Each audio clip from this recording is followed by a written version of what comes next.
And we may be getting a few extra endgame lessons ourselves today, courtesy of Magnus Carlsen and Wesley So. Thank you to Masterclass and the one and only Gary Kasparov for that little intro. We are 2 minutes past the hour, and the game is beginning right about now. We see Magnus in a jovial mood. He's ready to play. Whoever he's talking to there in the room with him, Grandmaster Eric Hansen, the one, the only, Mr. Chessbra, the fearless leader of the Chessbra world. Thank you for flying alongside me here, buddy. Are you ready? I'm ready, Danny. I try to, escape from you every month, but it seems like I'm pulled back in. But I'm happy to be here. We're not letting you go anywhere. And right now, we've got the match of the month with Magnus Carlsen taking on the American Grandmaster Wesley So in a very, very highly anticipated matchup here. Very, very big odds in Magnus Carlsen's favor, if you believe Chess.com's segment time control breakdowns based on how these players have performed. Eric, you saw us feature this new algorithm and system we've been working on in the last show as a spectator. So as you look at our predictions here and this game kicks off, what do you think about it? I do tend to agree with how they're predicting it, Danny. I think most people going into the event, Magnus Carlsen right now he's posting the highest splits rating ever in after his recent performance in St. Louis this past week, and I've seen him playing on Chess.com recently as well. So I think he's just trying to win every single format possible, but he's actually managing it. Well, you didn't just have the courtesy of seeing him play on Chess.com Yeah. recently. You and him kind of stopped the online chess world in a battle royale. How was that throwing down with Magnus as he seemed to get better as that match went on against you? That's a good way to assess it. It was the most fun I've had ever playing a Blitz match, but it was also the toughest. I've never been broken so badly in the final hour, where just like he gets better as the match goes on, and it's extremely hard to keep up with him. He just doesn't make mistakes at a certain point, and we all make mistakes when you have 1 minute on the clock. One thing about Magnus, Danny, is his time management is just unbelievable. Yeah. Like, he just never puts himself in a vulnerable situation. Like, even in uncomfortable positions, he's just really good at handling the clock. And it was sort of, when I rewatched the match, it was like I didn't miss many times where I could actually have won. Well, we are going to keep a close eye on what our match predictor says. Everybody, you can see that bar starting out at a predicted outcome that seems kind of crazy at first, that anybody would be favored 95% to win almost anything, which puts it about almost 20 to 1 odds. But the truth is, when you actually evaluate what the format of these matches are, that there's a lot of games that are going to be played. We predicted 30 games between these two players. That's one of the things that our algorithm predicts, is based on how fast each player wins and loses and what can happen with that. So right now it starts out, we'll keep an eye out on what our predictions are as the match goes on, and of course keeping an eye on the players and the actual chess moves themselves. But we'll keep an eye on this, everybody, and stay tuned to see just how much effort we put into trying to predict these things and whether we end up being right. But all right, let's talk about this game here, Eric. We also have a new bells and whistles we're featuring here today, with the sliding evaluation bar on the left side of the board, letting people know what Stockfish thinks of the position as it goes. We're not going to worry too much what Stockfish thinks, because we're here to educate and entertain. But for those who are really curious, and sometimes it's exciting when you see that bar go crazy because somebody blundered, you can keep an eye on that evaluation bar to the left of it. We had a Queen's Indian that turned into a hedgehog, that turned into black having the bishop pair, Eric, and now a Yeah. very, very strong pass B pawn. I'm already liking Magnus's chances here in game one. No, I mean, you don't see people really come from behind to beat Magnus. I think Wesley has to have, a perfect match and a great start. This is not the start. This is Black has just you could describe it in many ways, but he's got the two bishops, a protected pass pawn, just a much better position, Danny, with Black, and that's not where Wesley really wants to be. I see C4 being a big weakness in the long run, and you just have no way to challenge these bishops. So it's going to be a long-term squeeze. And Wesley is going to have to, I don't know, be very tenacious this game. This is looking actually terrible to me, just because in the long run, you don't want to open the position against the two bishops, but at the same time, it's very hard, practically speaking, to just sit back and let Magnus improve his position. Yeah, I mean, it's kind of the recipe to lose to Magnus regardless of the time control, and we can see that after this move F4, According to the engine, the engine agrees with Grandmaster Eric Hansen as Black is breaking through on the E file. Yeah, so Queen D4 coming, and after King F2, I think Bishop takes C4 should win the game. Something like Queen D4 Yeah, followed by Bishop C4, and yeah, no way to play Knight D2. I guess Black can just gobble up the knight and then go for that same idea. yeah. He's Okay. doing it, and I guess his idea is after King F2, Bishop C4. He's actually threatening mate with Queen takes E3, Queen takes E3, and no, this is just over. This is just like a wipeout in round one. Wesley really impressed a lot of people in the chess world. One of the most impressive comebacks I've ever seen against Dominguez this past week Yeah. in St. Louis. But Magnus is just a much different animal there, and I don't think he can. That's good news because that's showing a different side of Wesley, where sometimes he can get down on himself and lose pretty quickly. But he came back and won, and that means in this match, we always have that factor. But a really, really one-sided win for Magnus. Something went wrong in the opening there. For those who don't know, the match that Eric Hansen is talking about, the Chess Club and Scholastic Center in St. Louis held some really epic matches in this last week. One where Magnus Carlsen obliterated his opponent, Dingley Ren. But Wesley So falling behind left a lot on the table. Literally his blood in one game. If you want to Google Wesley So bleeds on clock, I bet you'll find our own Mike Klein's picture from on site there. So Wesley, yeah, he did perform well, and I agree with you. I think one of the things about Wesley people have said is when it's going really well, it goes well. But does he have that mental toughness to carry him through some of those moments where you have to persevere? And I think he did that this last week versus Dominguez, and he may need to do that today. I want to give a shout out that we've already had three new subscribers to our channel. Freyo, Dr. Jerry, and then the initial one. I'm sorry I missed your username because Eric was saying something awesome, and I black out when Eric is saying awesome stuff. Eric, so what do we have? What awesome stuff do you have to say about this one? An interesting pawn structure here where white is facing toward the king side with a big chain. Black is going to organize the c5 move. This is one of those Caro-Cans where you have a French pawn structure, but the bishop is outside of the normal. Normally it's a bad piece kind of locked in behind these pawns.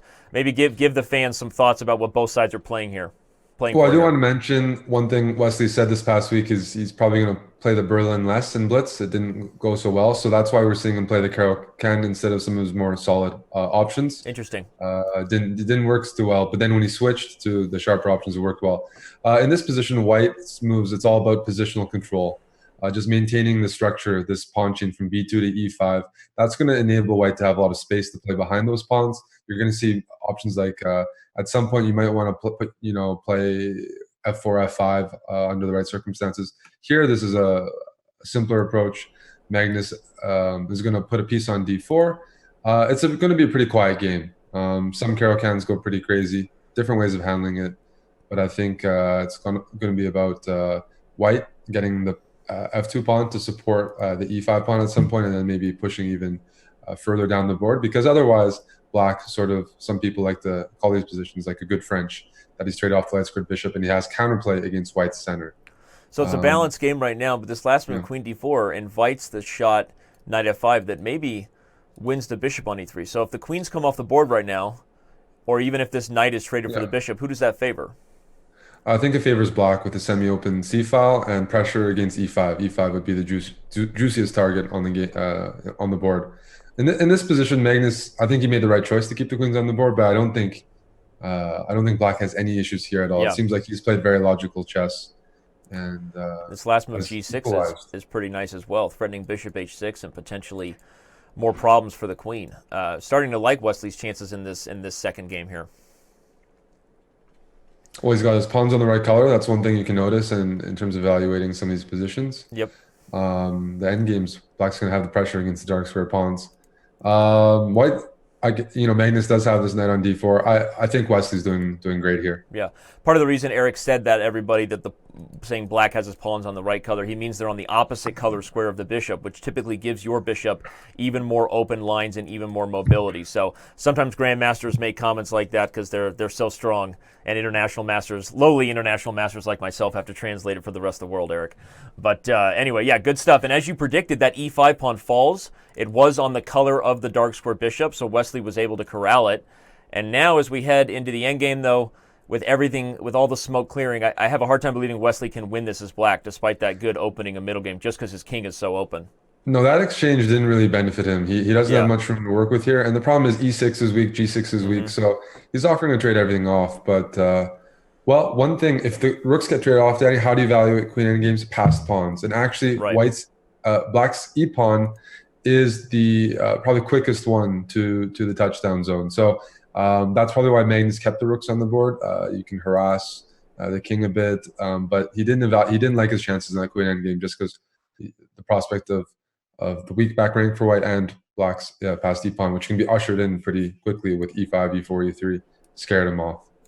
So Wesley's still doing well here. He's still the one pushing this endgame. It's an isolated pawn and also a passed pawn. And white's weak back rank means he can't really focus on it. Okay.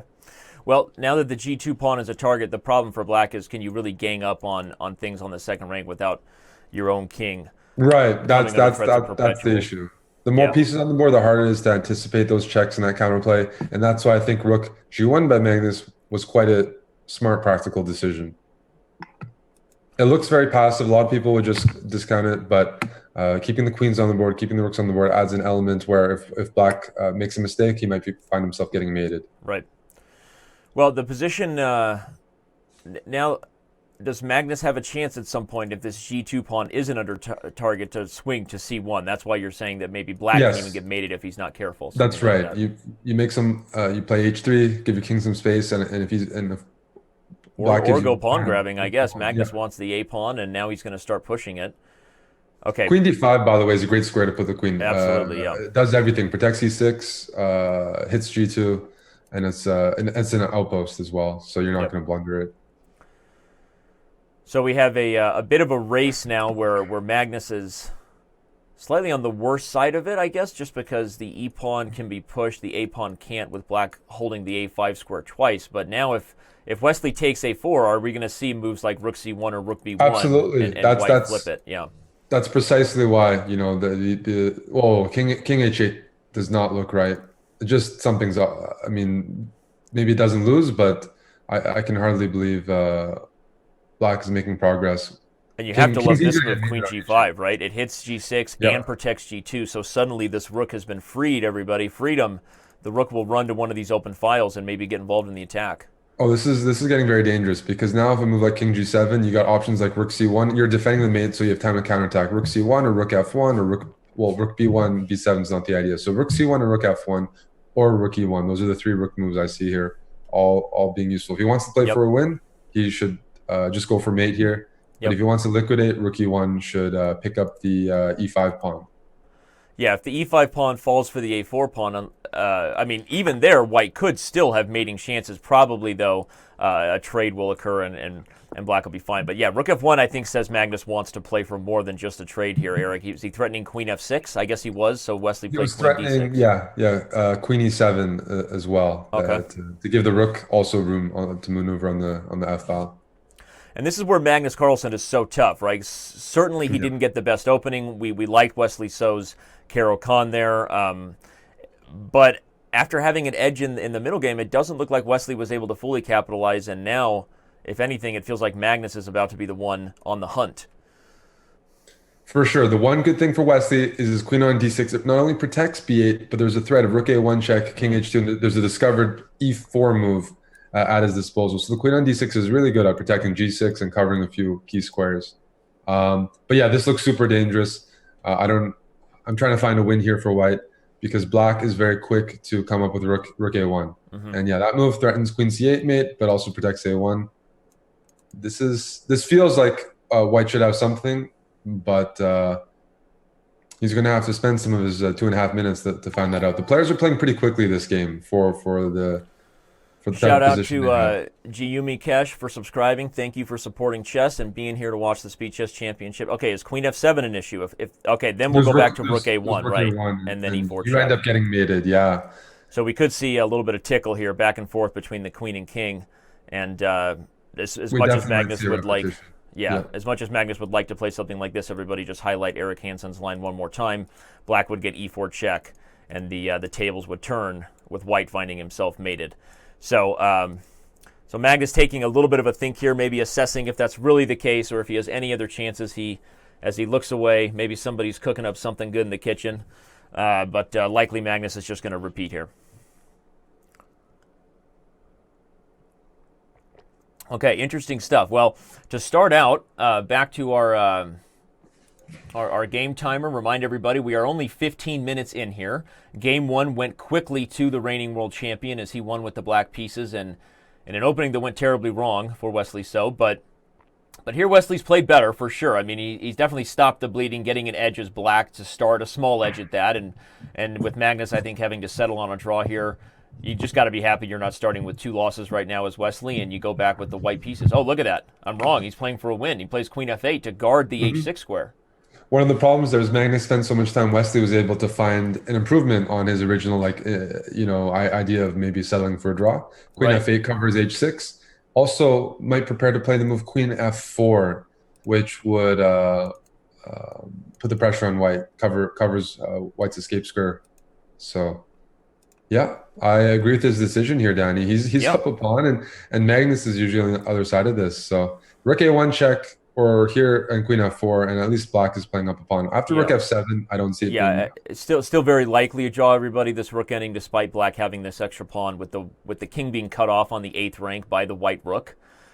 Expect this to end to a draw, but I agree, and you like the tenacity there from Wesley, right? Magnus Carlsen thinks he has a draw, and he says, "Not so fast. I'm going to push this one for a little while." I mean, he's going to have to maximize every extra pawn he has today. Hope for mouse slips, hope for blunders, but.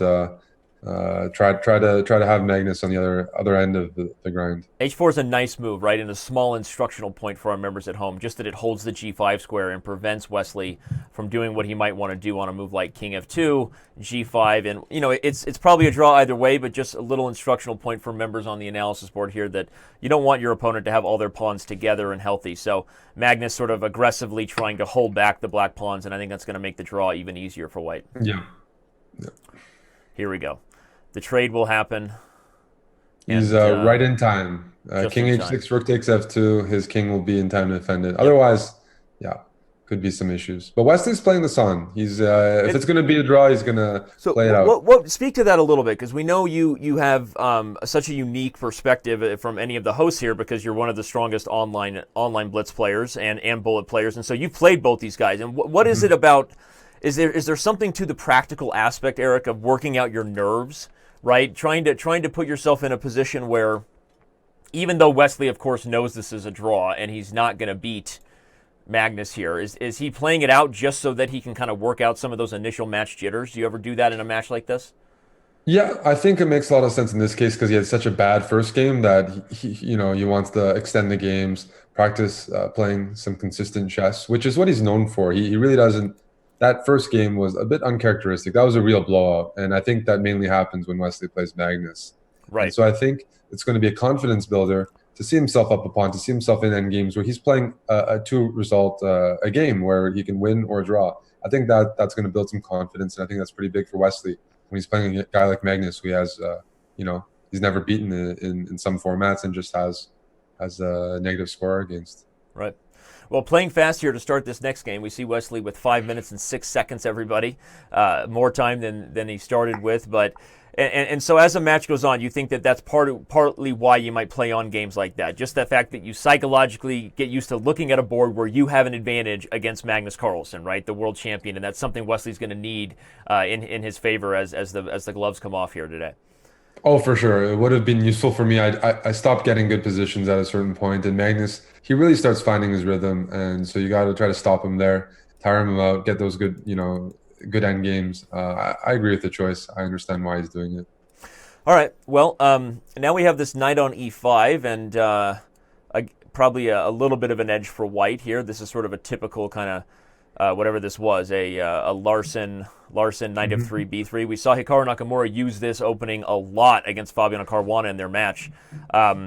Is there something to this opening here that it maybe just a kind of comfortable blitz opening where the plans are easy for White to coordinate the knights, the moves are able, you're developing very fast. Is that one of the reasons you see this opening in blitz so often?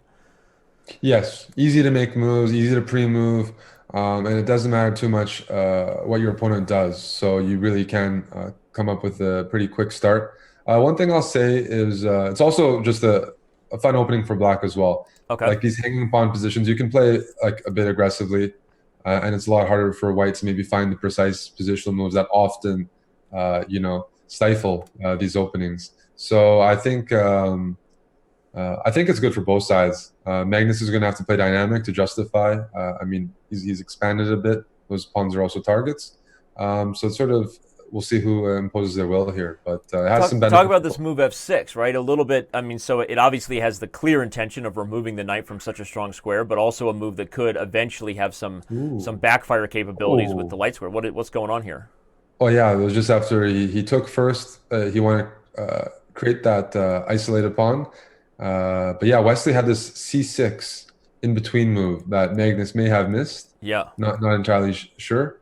But what I see now is just white should be positionally better. And the trade of the white's d pawn for black c pawn is a big plus for white because now white can isolate this d5 pawn. Highlighting that line with c6, showing everybody what Wesley calculated, that he would have his choice of winning the a6 or the e4 knight with queen takes d5. And so it's a very good point, Eric. So now with that transition that maybe Magnus missed when he played f6, we have this position on the board where black is clearly the one positionally worse with the d5 pawn being isolated. Yeah. No, he's lost a lot of the dynamic possibility like in the structure. Black's only good piece here. I mean, I shouldn't say that, but the knight on e4, you want to do something with that. You want to coordinate that. But the problem is Magnus is going to have to sit and think pretty soon here to figure out how he can avoid this momentum where white's just trying to trade everything off. But this is a very nice idea here by Magnus. He's actually forcing the trade on c5. Not very often is a knight involved in a fork, but here the knight is attacking. Wesley's queen is just. Oh yeah. What happened here? All of a sudden, he's losing some material here. I mean, queen a3 may work, but it looks like a move you don't want to play. You might get embarrassed on, something like knight to d3. Everybody knight to d3, and then there's b4, and you're holding on, but you're not entirely sure. So, but here he's just down in exchange and lost. Although this allows knight takes e7 and bishop a3. There's queen e5. Okay, so bishop a3, queen e5, or queen e8. Okay, that also saves the exchange. How? Queen e5 may have been better though. No, but this goes into the endgame with his protected passed pawn. The other line, queen e5 might have been better. But this is also a really comfortable endgame just because he's got that protected passed pawn. Right. I think the problem with rook b8 here is maybe rook d1 is a little too quick. So I think white can win the b file first.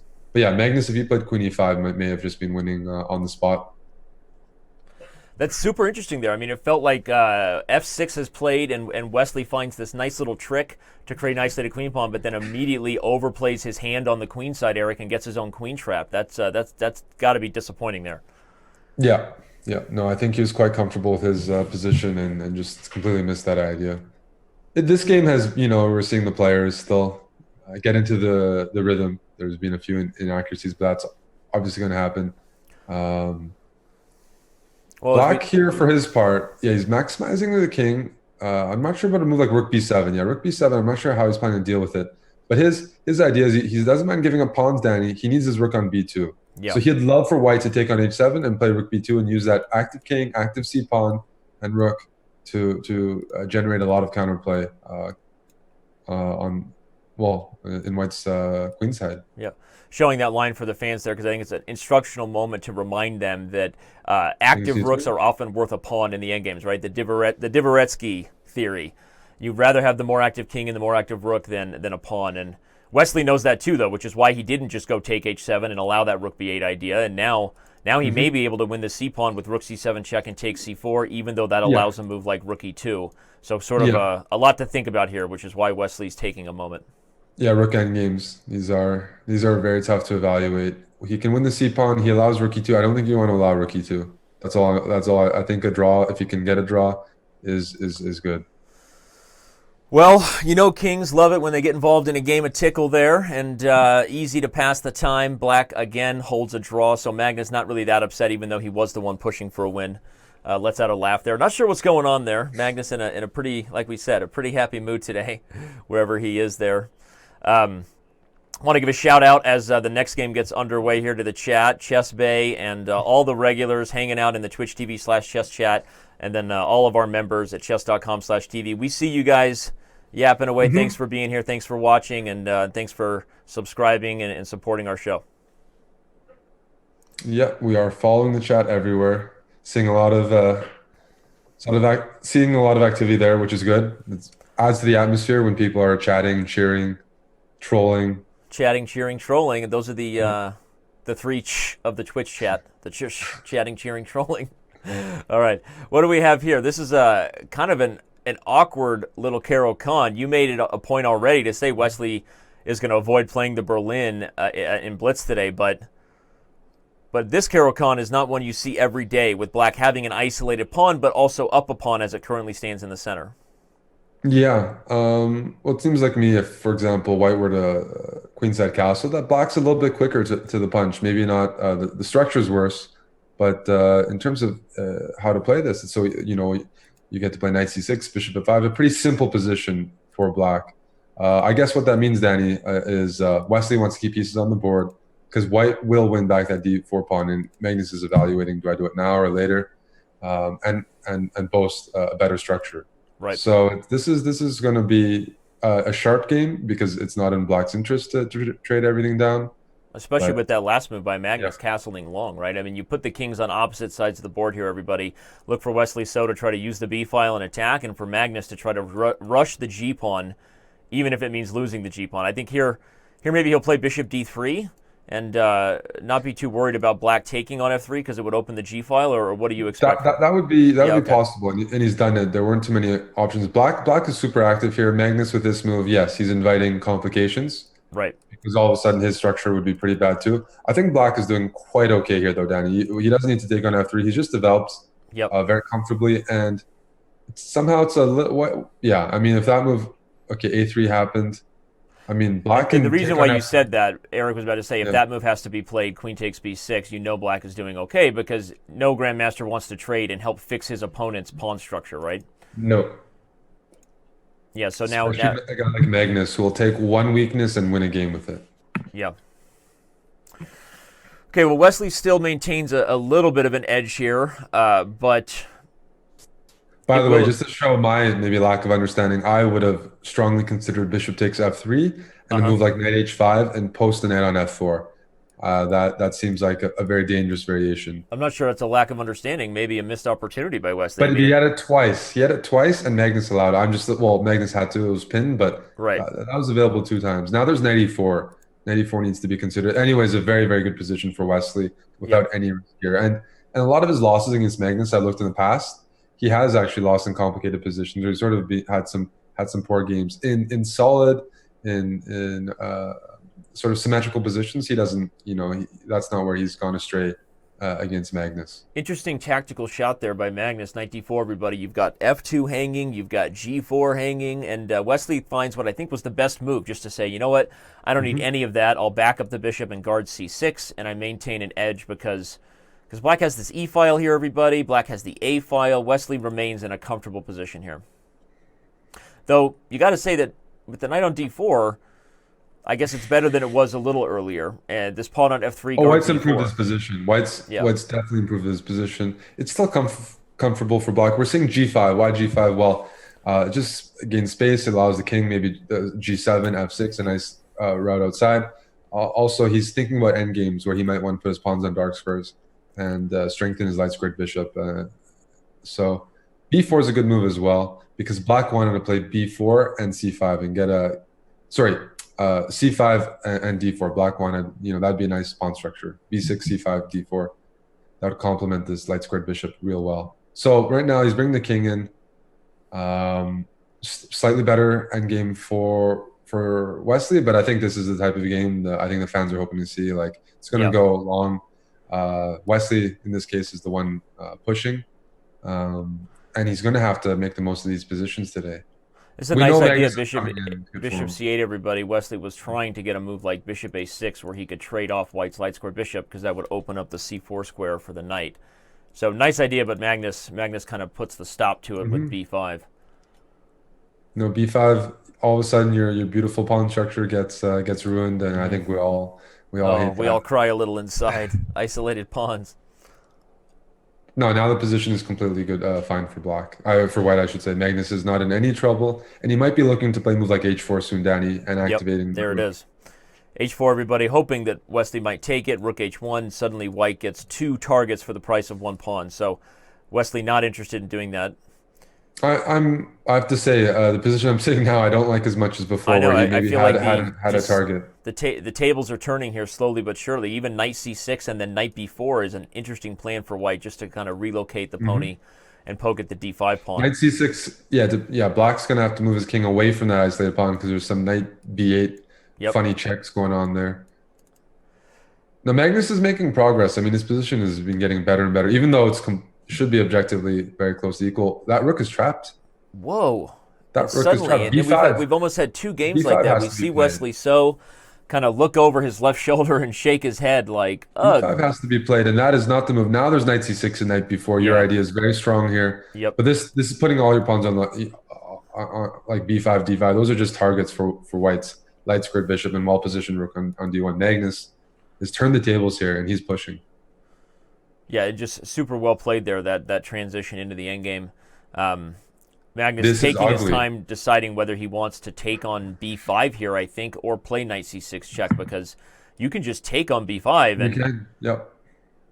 and Well, how do you take on b5? Because if bishop b5, I take back with my bishop, and if you take my bishop, I take back with my knight. I have the knight takes. yeah, Oh, you got a rook e1 discover check. yeah, intermezzo where you have rook e1 and Yes. then you gobble up the rook on a4. So So Magnus yeah, is okay, and he goes for it. He he goes for it. decides Bishop it's takes worth it. b5. They trade everything off. He's got this rook e1 check because otherwise you'd run into knight takes Yep. c3 No, after the rook falls on that's an a4. instructive line there to show the fans Magnus can't just take here because he would lose material in the end, but he's calculated the intermezzo appropriately and he will gobble the rook and be I mean, this just is a problem, Danny, because if rook a5, there might just be like knight c7 or something. yeah. Wait, if rook a5, Even yeah, there's even also king b4 is almost interesting. yeah. I guess you wouldn't do it because he would probably give up the rook happily for 2 Hmm. pieces, but you're right. It's a tough spot for Wesley there, and we saw him kind of shake his head there, everybody, when he got his second rook awkwardly trapped, or I guess you could say the queen was awkwardly trapped in a previous game, and here the rook. So it'll be interesting to see how Wesley handles this transition as he looks for his best chances to draw, and that's what he decides, keeping the knight on the Ooh, board. And that's rook takes here, rook h2, bishop f1. I mean, the big problem is the a pawn is just faster than everybody by far. Yeah, White might just start pushing a4 right away, and here it goes. oh, this should be lost, Danny. Yeah. There's an argument to be made right now, though, that Magnus Carlsen is coming into this match today in his best speed chess form ever. Yep. He's the defending champion. He's at his all-time high FIDE rating, and he just demolished. I mean, Dingley Ren. That is a pretty remarkable result statistically too. Like Yep. what he was at. He would have been over 3,000 if it counted games after he won. But like I think this is. And Magnus Wesley is So in peak right decides now.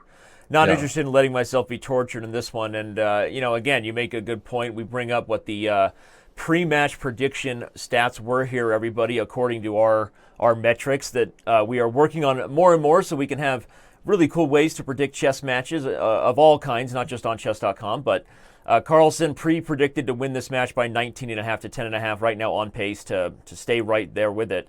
And like you said, as much as those seem extreme odds, Magnus Carlsen, coming off of St. Louis, for those who didn't follow that match, is playing chess like nobody else in the world right now. Yep. Looking back at his matches, he even played in this format. He hasn't lost any blitz portions yet, and I think he lost narrowly to Hikaru in their match in the bullet part. But in blitz, I mean, he has been just so consistent, so consistent. I mean, it's always he builds up a lead and maybe he allows too much counterplay, and then he tells us in the post game interview, "Oh, Yeah, I I gave too did. much counterplay." But he's always coming from a position of strength. He's just always starting off well. Yeah.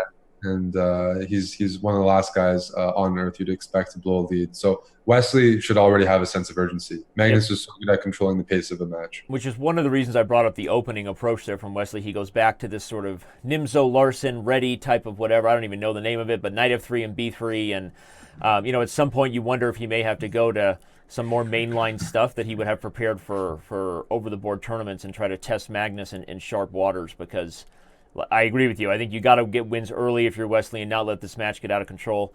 We have a question from the chat about whether Magnus knows he's on camera. Magnus knows he's on camera.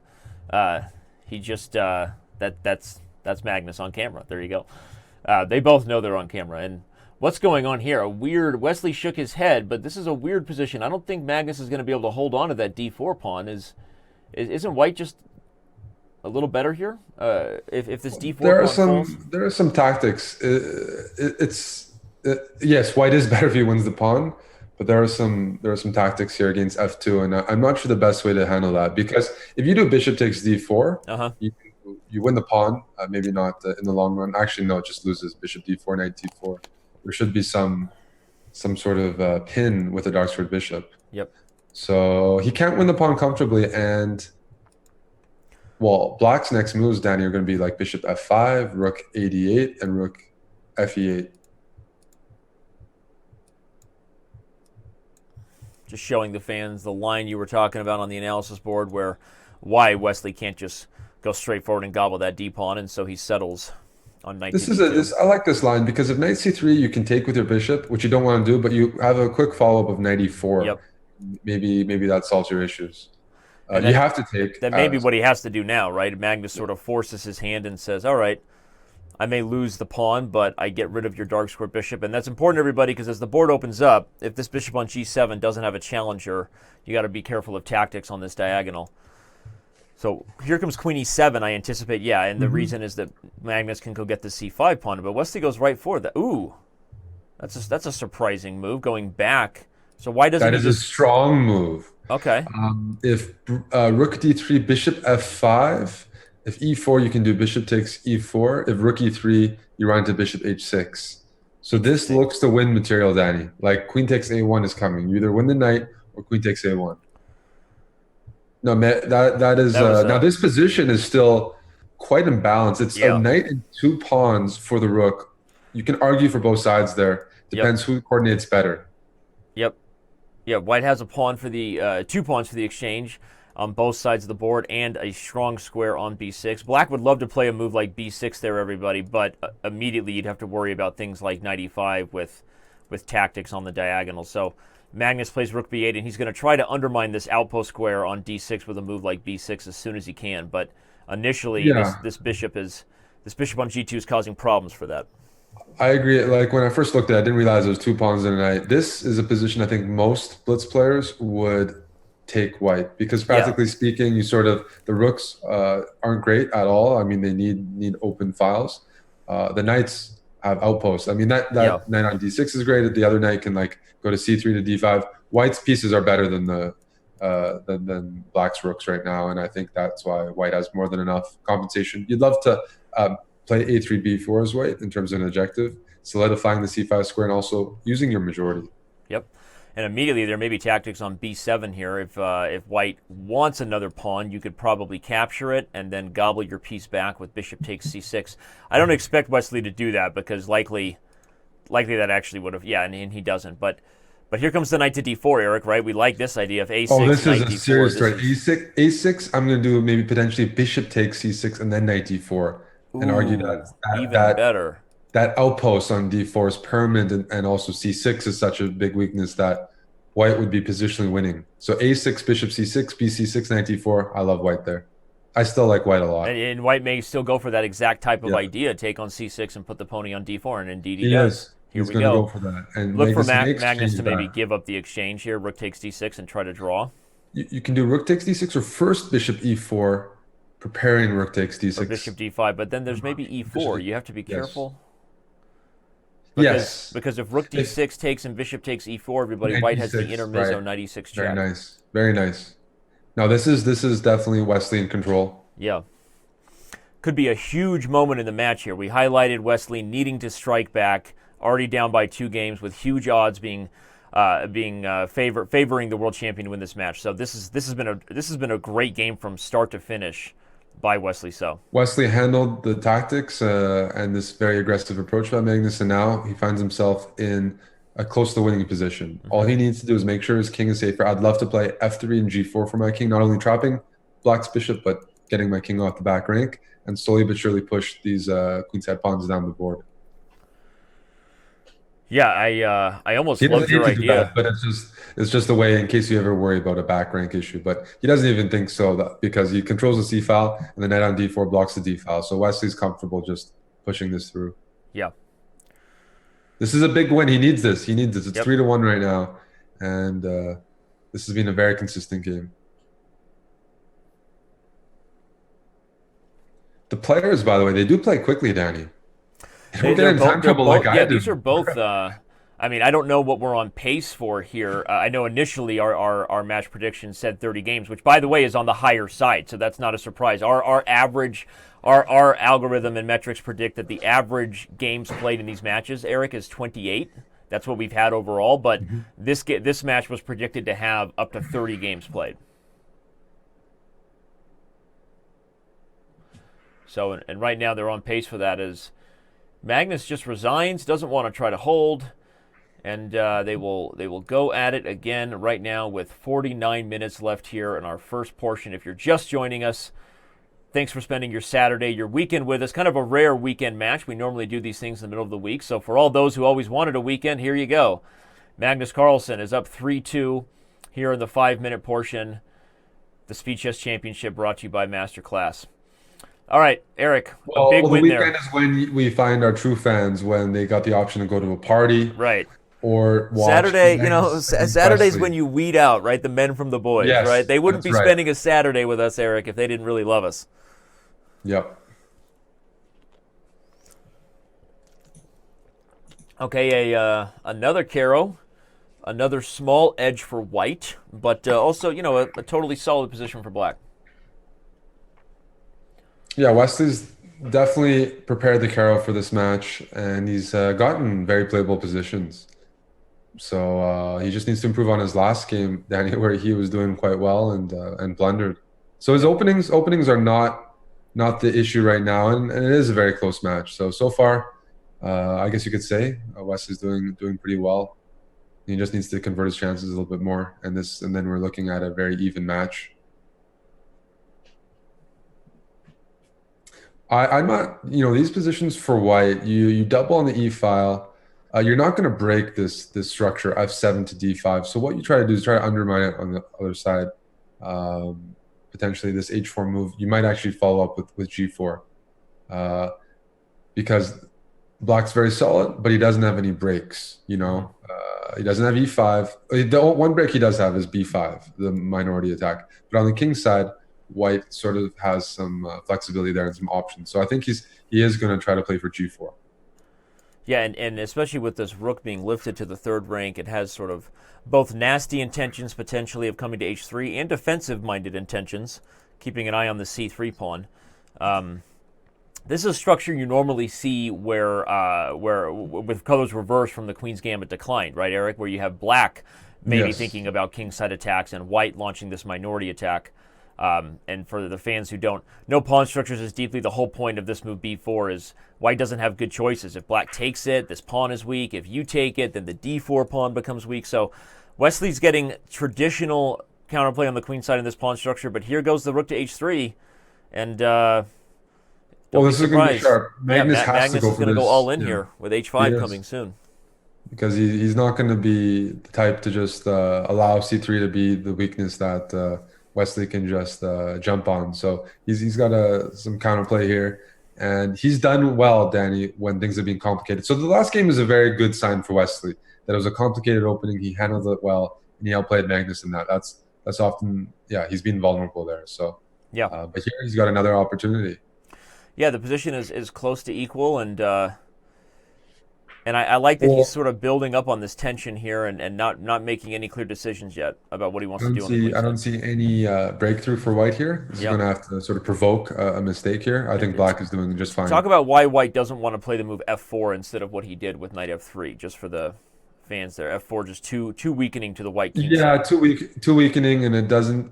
You're not trying to play f5 there. Right. I just don't like it. It just weakens g4 and e4 permanently, and those are some key squares later on. I don't think I think the downsides But so now are you've got much this greater. position where white has all of his pieces committed to the king side. So if he doesn't come up with something, it's not hard. Yeah, there you go. Wesley brings more pieces to the c file. At some point, look for this pawn on c3 to become a make or break thing here for whether or not black has winning chances. Black would love to play knight e4 here, Danny, attacking the c3 pawn, freeing up this knight. But there are some issues with the f7 pawn. Well, Magnus correctly plays queen f3 or rook f3. Queen f3 makes more sense because the queen needs to develop. Um, and I'm not. Yeah, bishop d8 is a good move. You want to play knight e4. You want to free that up. Yep. Um, It opens up one the queen to feature. guard the f7 pawn there, Yeah. everybody. Ooh, Yeah, I was h5. I wondering missed whether this this move. could be played at some point because if g takes, the intermezzo is to take f6 first and then gobble the h pawn. And if knight takes, honestly, I don't know what to do on knight takes. We're going to find He's out going to because that's take what on Wesley. d8, and he's going to play g4. Okay, and he's just going to go for the h file. Amazing. He's gonna play g4. Look at this And transition, Eric. After rook takes g4, knight f6, is queen h1 just lights out on h8? yeah, yes. No, there's king f8. Okay, so the king can get out, but this is the idea. Magnus is I'm not sure he wants to play queen h1 or he's actually just like maybe just king keeping the g2. I threat, was going to say, yeah, just king keeping g2 the and rook threat. h1. Yeah. Yes, because the queen is so good here because now you imagine the king running to g8. While there's this g5 move, the knight moves and then knight takes g6 or some sort of penetration on the king side. So it's going to be very hard for black to keep the balance. G5, yes, yeah, want to stop Had to, yeah. g5, and he'd love to play king f8, king e7, and that is the current thing that they're both calculating. If Magnus wins this game, Danny, this will be very, very impressive. I think f3 is what he's going to go for. I'm expecting to see f3 here. Well, this move h5, I mean, it kind of came to a bit of surprise to both you and I think Wesley, because the willingness to sacrifice that pawn to open the h file, even though it was clearly an idea on the board, it was interesting that white could just go straight forward for that. And look at this. Here comes the other rook to h1, and now if you run the king, the white queen can eventually take on g5, and we've got a huge You can attack. actually do it right now because the king is safe on g3. This is lost. Oh, wow. So he just This takes is lost. g5. If black gives any checks, You can everybody, take on Magnus d8 and just take on g7. Yeah. Magnus just tucks it into g3, and everybody's safe. Wesley again looking around the room, looking for help, as many people do when they play Magnus Carlsen. This is just not enough. After rook takes, white's going to play queen takes g7. Don't be surprised if Wesley just resigns here. Yeah. Queen takes g7, everybody. The mate on f7 is coming. If rook f8, white has knight to g6. The pawn is pinned to the king. Look at the amount of time they spent. He's still got 3 minutes and 40 seconds to conduct such a successful attack, especially when faced with a pretty tough or passive endgame. Very impressive, the range shown Yep. by Magnus with this one. As you see the clock ticking away there, you can always tell who has the upper hand when players of this level meet up, guys, all the fans here, because these guys don't take time unless they have to. And here So Wesley. he wants to play queen h7 check in case white plays king h3. But after knight e4, sorry, after king g3, knight e4 was the only. Okay, he covers g6. But rook h6 comes, and Yeah, it should still be the attack continues. Rook takes e6 is a threat right now. If rook takes e6, king takes, queen takes f8 is the idea, everybody. Yeah. He's looking for something better than that, and I don't blame him. Looking for something better than rook takes e6. He could just bring the queen back to g5, I guess, and then if he forces f6, queen g5, f6, is there queen back to g7, and Bob's your uncle, actually. The knight's on e8 Oh, covering g7. yeah. Bob's So not your uncle. The queen hangs. There you go. There might be a rook h7 check there. The thing is, white doesn't. Black's not threatening another check, so white has multiple moves here. He doesn't Yeah. need to mate right now. He's got a full extra move. So you can cash in with rook takes e6 if you don't see anything. Otherwise, play queen g5 as you recommended. and Queen then c5, f6, and use all your you could pieces even play for like queen h4, I guess, just back the queen up and then go back to rook h7 or knight g6. Both of them would be threats on the board. So yeah, I'm imagining queen takes g5. Sorry, queen g5 check is going to be played. Yeah, and he goes for it. Oh, and that's a queen g6. simple way to transition into an endgame up the So, exchange. oh, that is strong. So let's say queen c1 here, Danny. I want you to show me the mate. So queen c1, Got to be rook queen h7. h7. No, just queen Oh, h7. queen h7. Ah, queen h7. That's very nice. And he didn't see it. Here comes queen h7 and Well, queen h7, I covered d7 now with queen a4. okay, yeah, I did. So queen a4, Wesley did see it. He'll have to But part no, with the lady the though. issue is like even if you don't see the mate, it's that black is not threatening a check, so he can spend some time now and figure it out. There's not that pressure of a perpetual. So many options here, but Magnus is going to take For the his time. position, Wesley's not making any mistakes. Maybe getting to position Yeah. was the issue, but he is putting up some good resistance here. Yeah. I'm not seeing a mate in every single line. I'm getting closer, but I'm not seeing a mate.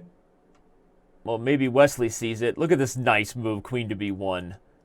That's a computer level. That's a computer type move, right? It's just you and I are so focused there on the king side. Computers don't have any bias to So where they mate. Just queen flips the queen over. b5, queen b5. What queen Queen c2 c1 or knight knight c6, check? and then knight a7. So queen takes c6, queen b8 check, queen c8. Queen b6. Yeah, very nice. This There's was queen b6 check, knight c7, and queen d6. Very nice. So queen c7 check is what he's going to play here, but that loses after rook c7, knight c7, queen b8 check. just amazing. I want to give a shout out to all the members playing Guess the Move currently on Chess.com. I think I just saw the username DeepMind01. You just took first there with 13 out of 21 moves guessed correctly. If you want to play Guess the Move, log on to Chess.com and see if you can play like Magnus Carlsen. Well, speaking of Magnus Carlsen and Wesley So's chances, Eric, I think the body language of both players kind of says where the match is at this point in its stage, right? I mean, what a counterpunch by Magnus. Wesley played a very good game, got his first win. That's a definite confidence builder, and then he gets sat down. Like with that one, that was like getting mated like that. You know, the Carol-Can has a reputation for being a very, very solid opening. It's very impressive what just happened. Absolutely. And what do we expect to happen here? And now this is the first time we've seen this opening. Wesley sticking with this knight f3, b3, e3. I guess officially a Kali system now, but at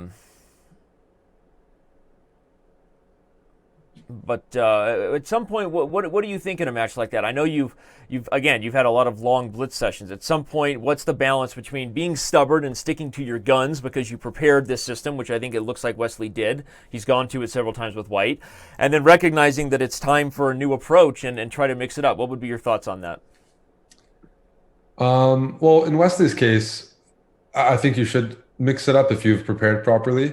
I find when I go on tilt and I try to mix up my openings, things get even worse. Okay. So it really depends what mindset you're coming from. But if you can objectively sort of evaluate how your blitz schemes are going, which is easier said than done, then yeah, you can make that transition. Wesley, he plays a wide range of openings, so he's very capable of getting decent positions in other lines. Okay. But I don't think there's a panic button yet. Not yet. Not yet. It's 4-2. That's manageable. Well, as we talk about the different segments and how this match was predicted here, that we see 35 minutes left in the 5-minute segment. Everybody, to remind you, right after this is 3-2 Blitz. But in our preparation and in those stats, Eric, we actually predicted that the 3-2 portion would potentially be the best portion for Wesley So. With our algorithm saying he may only be about a game worse than Magnus in that time control. So you're right. If he can stay within a couple games, perhaps he gives himself a chance to get a big score in the 3-minute portion. Yeah, I mean, the one area where I'm not good at predicting that is how people are going to do in the chess 960, and that's something. We talk about people giving up their parties on Saturdays to be with us. Actually, Foreman in the chat corrects us. He's at a party watching chess. Maybe it's a chess party. So we are the party, Eric. I want to see proof. I want to see you tweet. I want to see it. people. Yeah, I want to see people around, and I want to see a guy sitting on his couch with his phone out. Right. And just looking at watching, but not alone. Antisocial. But not alone. A big social environment. We want drinks in hand, and the party is on with Magnus Carlsen on the big TV.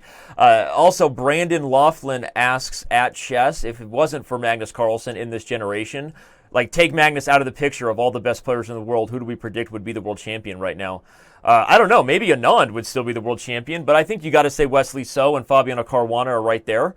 But it's a hard question to say because even guys like Hikaru Nakamura are super talented, but has really struggled against someone like Magnus. So I think a tough. I think it would change belts sort of quite a bit. I think we're in a really strong generation, and just Magnus stands out. But actually, otherwise, you can see guys like Aronian. Aronian, of course, yeah. But he might not be consistent enough to like maintain the title. You never know. There's a lot of guys in that.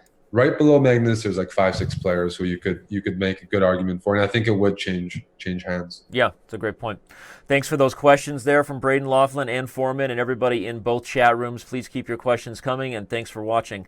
All right, Eric, this is getting crazy. We have double connected pass pawns for white and double connected pass pawns for black. How do you evaluate something like this? Oh, that's a great question. It's a loaded question. Yeah, to me, it seems balanced. That's really what I can say because the players are playing with such confidence there. I guess based on the time, you can make a comment that probably Magnus is doing well here because Wesley preparing this line and he's allowing these structures, right? That's why he doesn't need to allow Magnus to have so much space. Ooh, look at this. He allows him to take f6, but Wesley doesn't want it. Yeah, he's had the option of taking f6. The problem is that dark squared bishop is the blockading bishop. So if you give up your dark squared bishop as white, you'll never challenge black's blockade. Right. That's the same reason why Magnus, he's keeping that bishop on a5 as a threat. He's keeping that knight on c3 honest because he'd love to push those pawns. It's sort of like whose pawns can get mobilized first. Right. And right now it looks like Magnus because he's threatening to play d4 right now. Right. d4 is a winning threat. So like I like black. He seems to be quicker to the punch. D4 and D3 may be coming, and because of that, Wesley decides he has to really mix it up. Does the thing we said he probably shouldn't. Now look for all of these dark squares to become this 99 problems, and the dark squares are some. I almost want to play f5 here, and then because if d4 right now, which I'd love to play, it might run into knight e4. If I play f5, maybe I can follow up with d4. I'm looking at moves like that. F5 is interesting, and you point out that the queen can't take it because then the knight would be hanging on c3. So I like that move, Eric. F5 would be a really nice shot to strangle the e4 square and make d4 an official threat. And Magnus plays it. I love it when you guess Magnus's moves, buddy. It just makes me feel so good to be right alongside you. I know that makes you feel weird, but when you play better chess, it makes me feel good as well. It makes me feel good because Magnus, out of all the players I'll commentate on, will often logically find moves I don't and make me look stupid. Well, I think a lot of people feel that way, including his opponents. But but it's good. It's good. He's pushing his level, and that's the ceiling is going up. So d4, not yet because the c4 pawn is hanging. That was one of the reasons Wesley backed up with the knight. But moves like even just rook a to c8 might be as simple enough to threaten d4 Right. again. See, this is one of those cases where connected pass pawns can win a piece, can win material. So black is willing to potentially even lose a pawn if he can like get d4, get c3 rolling down the board. Right now, there's no big threat by white. His pieces are all in the back rank. Only thing he has right now, Danny, is the knight and queen on the king side. As long as Magnus can control that, it's up to him. He's actually just winning. This is such a passive position for white. I mean, when you really look at it, the rooks are terrible. The knight is boxed out on d1. That's one of the reasons he played the move f4, right? Just he took away that e3 square from the knight. It's on the NBL defense team by boxing that knight out on d1. This is like, I don't know what, queen g7. Queen g7, okay, there's a little idea of knight d7 here, trying to like put the knight on f6, which... You could even play knight g7 if you wanted to hit the queen. Okay, but queen g7 makes the most sense, I think, to get the queen back on that diagonal where on g7, she both defends the king side and still has her eye over here, everyone, which is going to help when these two pawns start pushing up the board. So I like it. I agree. Yeah, rook d8, and Magnus was very patient with his pawns, Eric, but in the end, they are going to get going. Here we can talk about that they've transitioned before that to just a better position for Magnus because he kept his connected pawns and Yep. White lost them. Now it's transitioning again to just an exchange up. Both sides have connected pawns. Wesley may have blundered there, but it was not the worst blunder because his position is easier to play now. At least his knight can come. Well, It makes me can come wonder out. if it even was a blunder, honestly. Like Right. after he played it, because he kind of played it so quickly, rook b5. I wonder if he said, well, my best chance would be a transition, so that at the very least now White is the one with some threats. And Right. White has the initiative, and before it was just a one-way street. So here, Magnus is the one who has to find some defensive moves first, some precision.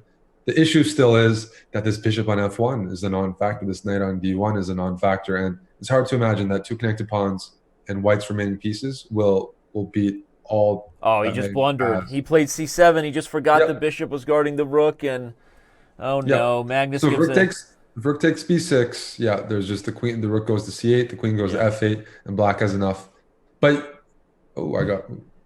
Magnus But yeah, shaking his head, chuckling a little bit. I think he might be shaking his head because I think he may have missed something as well, and then Wesley missed something. So kind of laughing at the luck of how that position ended up being a win for him. But either way, Carlsen now back up to 3 games in the lead.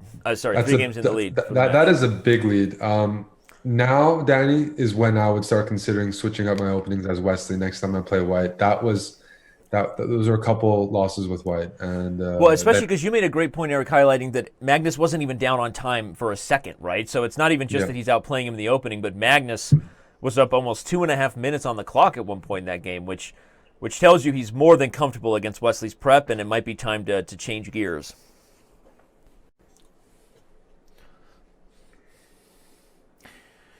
Yep. that's a good move. I think that clears up a lot of things. So DE3. D4, little sassy transition here. Going to take F2 with check. Maybe it wasn't good. Maybe it was. Maybe he's just Look at how blundering quickly the he's playing. bishop. You just look at how quickly they played. I mean, this is something they looked at.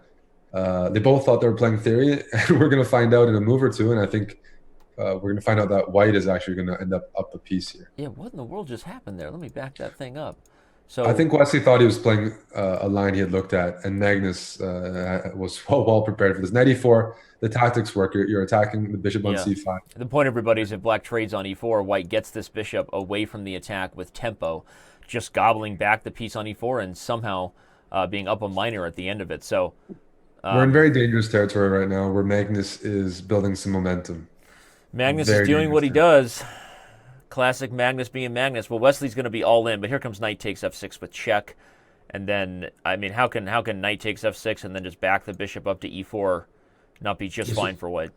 Just winning, just a piece up with Yep, and a that's what he king does. that's really not in any danger on f1. There's no knights on the board. It's Ville's Buckhouse, yes. Put that knight on e3, but otherwise that king is perfectly safe on f1, and you're going to enjoy that extra piece. And Black's king also has its own issues. Well, and we're learning resigned. why nobody wants to play Magnus Carlsen at chess, right? I'll Offer play. another game. Maybe he'll play Go next time, but I mean, this is just so tough. Wesley, we know, is one of the cream of the crop as far as strong grandmasters go. But in this format, in the Blitz format, and the performances we've already seen Magnus Carlsen put up and beat Hikaru Nakamura last year in the final, that's exactly why our predictions said what they did about these players, and we can see there that the match odds right now with 27 minutes left greatly favor Magnus Carlsen at this point. Eric, the opening was changed slightly, right? Slightly. We've now got a. Wesley's quite a strong theoretician, and he's known, as very dangerous with White. Like, he gets good positions, even among the top players. He's not getting that against Magnus, and I'm a little surprised by that.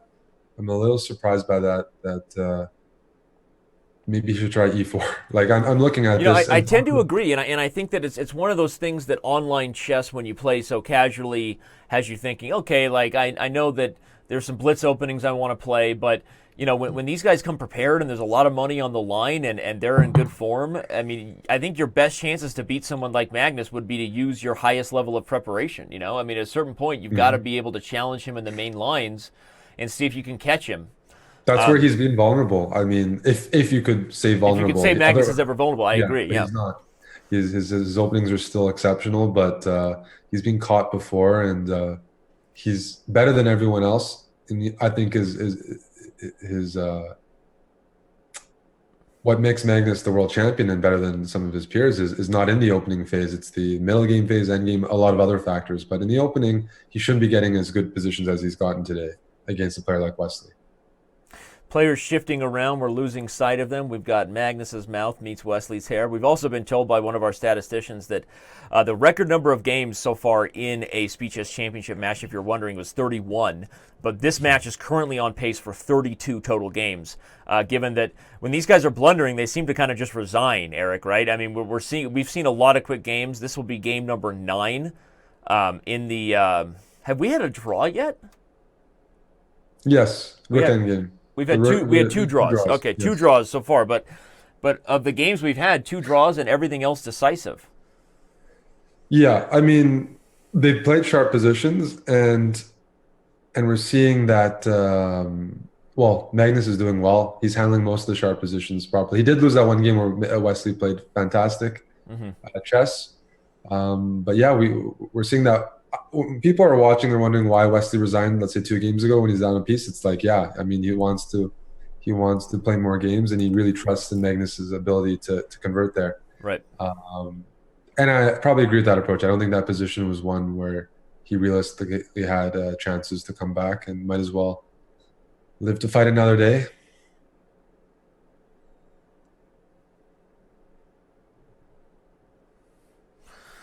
But you put yourself in Wesley's shoes right now, and you have to find some way to recover. Like even in your head, it's already very tough Hmm. because he's played. Everyone knows what Magnus is about, how consistent he is, how good he is when he's got the lead, and how can you just change the momentum The here? This tempo of is the match, yeah. yeah, Well, here we've got a game that I think Black has managed to get a fine position out of the opening, although the totally tactics fine. are a little weird right now.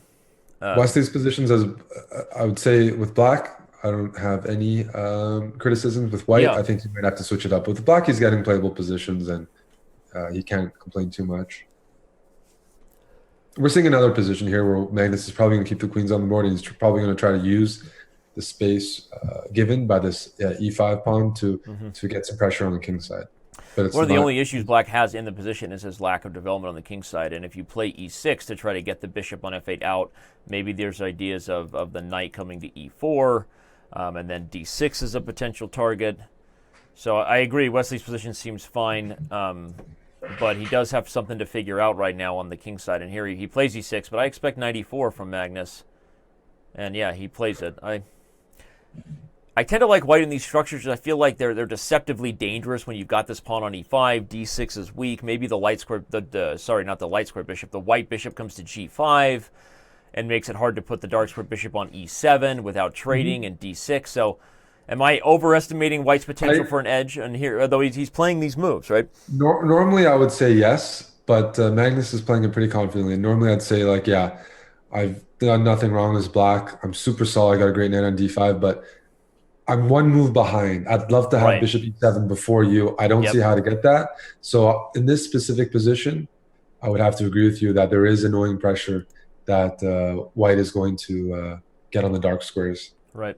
No, One you move make a behind. great point. Yeah, if you just make two differences here, everybody, Mm. just take that white bishop and put it anywhere else, even on d2, and give Black a chance And to Black play is bishop better, e7. probably Then, bishop yeah, e7. then if Black's anyone's still. better, Black is completely solid structure, and the e5 pawn might even be overextended. But here, Mhm. as it is, it's White posing some tough development questions now to Black, because where does that dark square bishop go without letting d6 become available or Yeah. creating some other problems? If bishop b4, just a3. Yeah, suddenly Magnus makes simple positions look Look more dangerous. I mean, I might be crazy, by the way, but G5 could be played one of these days. It might not work right away. There might be some sort of queen takes, knight F. Yeah, but Yeah, no, I know what you were thinking with the knight f. Ooh, look at that. So he well, this plays is knight just f6 simply. check and Oh, white is just simply. That was just a blunder. just in Magnus charge. now they've transitioned. They've where white's going to just have an attack for free. Black's king is stuck in the center. He's not castling anymore. White can always play bishop g3 if the g file becomes an issue. But I'm expecting Magnus to win pretty soon here, or at least win a Yep. pawn or something. This is the king is just stuck there with all the heavy pieces on the board. And it's hard to criticize. I mean, yes, knight f4 was a blunder here. Everyone, you can see it on the analysis board after this nice little discovered check that Magnus played, which opened up the queen to hit the knight. But, you know, when you're in tough positions, you make blunders. That's literally a chess Yeah, that truthism, right? one. And Magnus had the pressure. It became a deceptively difficult position for Black to complete his development, and now he's paying the price. Like you said, the king is going to be under fire for the rest of the game, which in Blitz especially, like maybe a computer holds this position as Black with long time controls, although even that I doubt. But here in Blitz with a king on e7, this is just so hard. This is we're starting to see game after game though about a minute and a half time edge for Magnus in most positions, and yes, he's Right. also winning them and he's doing well. But this, he's won. Uh, they just drew the last game, but before that, 3 wins in a row for Magnus, and it's just building up here. This is just a risk-free position. He's going to double up on the d file. He's going to keep this queen h4 check in his pocket. I mean, because Black is going to have to challenge the d file at some point, but it doesn't do anything, and queen h4 is going to hurt. So this Yep. is lost. If rook c2, maybe rook d2. No, rook c2. Rook c2 maybe your idea of queen h4 check first, and then queen over to f4. Just kind of keep Uh-huh, uh-huh. Yeah, the yeah. threats open. He might go queen f4 right away. But rook d, yeah, I was He's going to say got, your initial suggestion rook d2 is maybe yeah. fine too. Just I initially thought there was queen takes b2 here. Now I quickly realized queen h4 here should yeah, be queen pretty h4 should strong. be crushing because now you can't even play f6 anymore. Everybody, dude. And Yeah, I and think Magnus finds it. Wesley knew that, but he just played it anyways because like he's demoralized. Like I think that he saw this. This Yeah. this is winning for white. I think Wesley saw this, but he's just demoralized. Like this is bad. Queen takes Well, he's b2. taking a breath there. You can see he leans back, knows he's frustrated, and that's what he has to do. He's got to gather himself and deliver that fighter's punch. He's got to punch back at this point. He sticks with the opening, Eric, and I think we're both a little critical of that potentially, thanks to Lee Prince who just cheered and cheered 1,001 bits, I think, on Twitch. I think that's what it is. I assume he's cheering for the match, but if anybody needs a big cheering squad right now, I think it is Wesley. This Yeah. is this is a worse start than I would have predicted. Danny, 7.5 to 2.5. I mean, Yeah. in fact, I've just never seen Magnus lose a match where he's been ahead. I mean, just in any format. Well, currently Magnus is overperforming our pre-match prediction there. And for those who are wondering, what is our algorithm going to release about how we see the next couple matchups that are going to be happening in this Chess Championship? I'll say real quick that you may have some shocking news revealed about Sergei Karyakin versus Hikaru Nakamura in terms of who we predict is favored in that match, Eric. But I'll leave you to wonder. Interesting stuff. Can't wait for that. But of course, we're focused right now on Magnus versus So. We have another ready position that, again, it's fine for white. It's not that white doesn't have an edge here, but Magnus is just playing very fast and also very comfortable with black's plans and the way he should approach these positions. Yeah, the nice thing, at least in this position, for Wesley, it's a bit more controlled and it's not as sharp, and he's not allowing, all these like passed pawns and the start. He's changing it up. But this is where we always find ourselves, Danny. We just ask ourselves, how can this player change the current momentum against Magnus? It's that question that pops up every single time we've covered him. It's like, where do you get him uncomfortable? I Yep. really. Yeah. He's not making any mistakes. Is this, He is made this giving mistakes in you the first couple. is this giving you flashbacks right now, buddy? Stay with us. Don't go anywhere. That's exactly. I am getting some flashbacks. It's like Jason Bourne or something. It's getting a little tough here.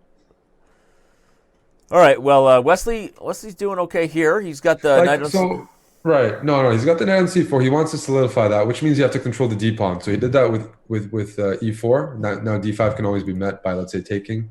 But black has the b file to work with, and he can play. Okay, d5 also runs into knight takes e5. So yes, on a good day, you want to play a4 as white and bishop c3. You have all your pawns on light squares. You're going to pick up the a5 pawn, and life is good. So Magnus does have to go for something active here. If knight takes e5, maybe queen e6, something along the lines of that, Yep. or or he's giving that. If he's giving that Yeah, up, he's then, just giving it up straight, and I guess he's. well, Uh, it's strange. Can White just play bishop takes c7 and I then? take on d3 check, and then I take on c7, Uh, and then yeah, I'm yeah. perfectly okay. So tactically, this works for Magnus. I was gonna say even a move like rook e1, just yeah, no matter what, you're taking on d3. So what I'd like to do is play king g1 here, just get off that back rank. I You guess it's can a take transposition either way. We're going to see what you said. ED3, King G1, Queen takes C7, Queen takes D3. White's a tiny bit better because Black has weak C5 and A5 pawns, yeah, but nothing more than a microscopic edge for White here. Shout out to yeah. Chorn Dog 16 who just subscribed to us on Twitch TV/chess. Thank you for that. Um, Yeah, the problem is white also has a weakness b3, right? That pawn yeah, would yeah, rather be on a3, would rather be back on a2, so at least you can focus on c5. But here, no, this is a position where Wesley has to try because it's the best position he's been in a few right. games. But this is actually probably in Dvoretsky's where black just puts a rook on the second rank, pressures f2, keeps the rook on f1 passive, and he can just scoop up that pawn on a4 by double teaming it. Shout out to I missed your Twitch username, Merce Africa, Merce Africa, who just subscribed to us. Only 15 minutes left in the 5-minute portion, and then we'll move to the segment where I think Wesley, after a quick break, will make some noise and maybe mount a little bit of a comeback. The question is always what happens when Bullet is on the board, but here Wesley's just going to push the pawns a little bit. Again, I think that playing a position that psychologically he knows he can't really lose for a little bit might not be the Well, this worst one's going to be idea. a draw. This one's going to be a draw quickly. He's not up that extra pawn. Like But from a match one thing is, strategy, I yeah, guess even though psychologically he's happy he's not losing this, from a match strategy, you kind of just want to draw this game and you're get right. another You're right. chance. Yeah, The one thing I'm that not makes sure this. who's Go ahead. okay. He offered a draw. Yeah. Yeah. No, Wesley's the type of player. He respects Magnus a lot. Some would say maybe too much for a rival, but Right. he's not going to be trying to play that out. They know, like he knows, like where he's going to catch Magnus, and he's not getting that. But it's not. Yeah, it's going to be in some of these complex middle games. Magnus has blundered. He loses games. Yep. Okay, this reminds me of the Pro Chess League. I think what Feingold against Carlsen. Oh my gosh, you remember that game where I was calling a blunder by Magnus and I looked like a bigger fool than I normally do. That was ridiculous. Well, Magnus plays King D1 and chills, and it's very easy to underestimate that. Yeah. Well, especially if you just don't know the line, right? I mean, I also didn't. Yeah, yeah, yeah. and this happened in the Pro Chess League, everybody, where Ben Feingold got this exact position you see right here on the analysis board, and Anna Rudolph and I were calling coffee house blunders by Magnus, and we were just totally wrong. So, all right, Position, by the way, seems very like again, Magnus repeating this shows that he thinks the line is totally fine. yeah. It looks good for white. I like the two bishops. Even I now, know I like White. I mean, White has the two bishops. You're going to swing the rook to c1. He does it before I can highlight that it. He's going that's to play incredibly a4 and sexy. b5, Yeah, and yeah. White is totally comfortable. A minority attack is coming. We need to move for black, Danny, because like if castles, we know exactly what's going to happen. And unlike the game we saw before, where Magnus won when he faced a minority attack, Yep. here black's not set up at all Yep. to draw any counterplay on the king side. That game, everybody, was the game where the structure was reversed and Magnus flipped the rook to h3 and then sacked the h-pawn, if you remember, to launch an awesome attack. So that was the structure Eric was referring to. This is that exact same pawn structure, but with the colors reversed. And even though knight e4 is Wesley's best try, that's a typical maneuver here to try to do exactly that. Eric is going to want to open up lines, and here you go. You see the pieces coming to this side of the board. This is just But a yeah, but it's not comfortable nearly what the other one was because Black doesn't have nearly enough pressure. And Oh, but black is to me just worse here. yep, The king on e2 is an asset. It's not on a light square. It's totally safe. You can put the bishop back on d3, try to play for b5. But look at, you see black's dark squared bishop, and you look at white's light squared bishop. The light squared bishop is significantly better. Has some space right now, has some diagonals. The bishop on h4 has no, you need a break for black. And where's your break? Yep. F2 is not a target. E3 is not a target. 2-2-2 solid here. And he's going to have to well, here at least he's got the a pawn. Maybe put the bishop back on e7 and put a b4. But yeah, right now I like white because I do prefer his And bishop. white can even consider queen c2 and try to infiltrate to the c7 square. Penetration along the 7th rank is everybody's favorite rank to penetrate. So Magnus is going to tuck the king onto g2, and he's actually going to attack on the king side. I wouldn't even be surprised, Danny, to see g4, g5 coming up. He's also ready to play. I wonder about this last approach. I do think that bringing the queen to c2 and being more aggressive, just simplifying, might have been better for white. But okay, Magnus is he's H5. playing both sides of the board. He is. With h5, benefit of that is you're pretty much keeping black's king boxed in and also preventing the move g6. So that bishop is also staying on f5. There are some downsides, though. Let's see what happens. And I think Wesley is unwinding. I mean, suddenly there's a double threat here, Eric. Queen h3 check and the pawn on b5. I mean, I know it seems safe, and it's easy for us to assume Magnus had the right plan, but I feel like those last few moves were unnecessarily maneuvering when maybe he had better chances to just be aggressive on the queen side. Well, h5 is a move you don't see Magnus play too much because it's not flexible. He might as well kept that in his pocket. Right. You're right. Magnus is Mr. Flexible. Is that a term used in chess? I know we use it in ballet and dance, but Mr. Flexible. Have you ever been called that? I've never been called Mr. Flexible, but I would definitely pay to watch you host a Mr. Flexible show with your CrossFit and just some stretching. Flexible stretching, right? Everyone loves a flexible partner when they're working out. All right, well, the queen comes to b6. b5 is potentially hanging, and I do believe that Wesley has worked his way out of the worst part of this game, and this could be a big turnaround, Eric, with only 9 minutes left right now in the 5 minute. Watch this. If rook d8, he's going to do rook takes c4, and he's going to sacrifice in exchange. That's what I'm calling. What? I am calling rook. And then queen f5? C4. Yes, precisely. Shout out to Swiss Drummer Boy for just subscribing to us. Apparently he enjoys flexible conversations. Queen to d6. So Wesley says, I'm not going to let you sack. Get out of my house. That was a cool idea by Magnus, but a very good read by Wesley. Yeah. Although now the game's getting sharp. If it's sharp, sure, b5 is weak and whatnot, but black's king is not as safe as white's, and there are some light squared issues here. So I think it's very important for black to get rid of this light squared bishop, trade off some of these, pieces. I'm a little concerned here, though, for Wesley. 95 is coming, and there's... No, I agree. Suddenly... And his whole plan. Yeah, if he's I not actually winning don't like b5, knight b6. I think on the analysis board, I think he should have played the move bishop f6 to guard the e5 square first before knight to b6. Because now here comes knight e5 at some point for white. Well, the thing is, d5 is an isolated pawn, a4 is an isolated pawn. This is just a 5-on-5 pawn structure, but way better for white. Magnus has... It took a while to recoup that b5 pawn, and as you said, the knight on b6 is probably not as well placed as it would be on the king side, because I think he's going to need some more reinforcement there. Yeah, here comes knight e5. I mean, knight e5 will hit both f7, g6, and guard the move knight c4. It's because he didn't want to allow queen f6, trading the queens. Okay. So rook c6 first, but yeah, knight e5 will come in short order here, likely. The position plays itself here. Knight e5. Is knight c4 a move? Threatening knight takes e3 check? Ooh. So knight c4 is a move. I will move my king to, let's say, g1. Okay, and then white's fine. Yes, but it's a tricky move, and it has a threat. Okay, he decides no.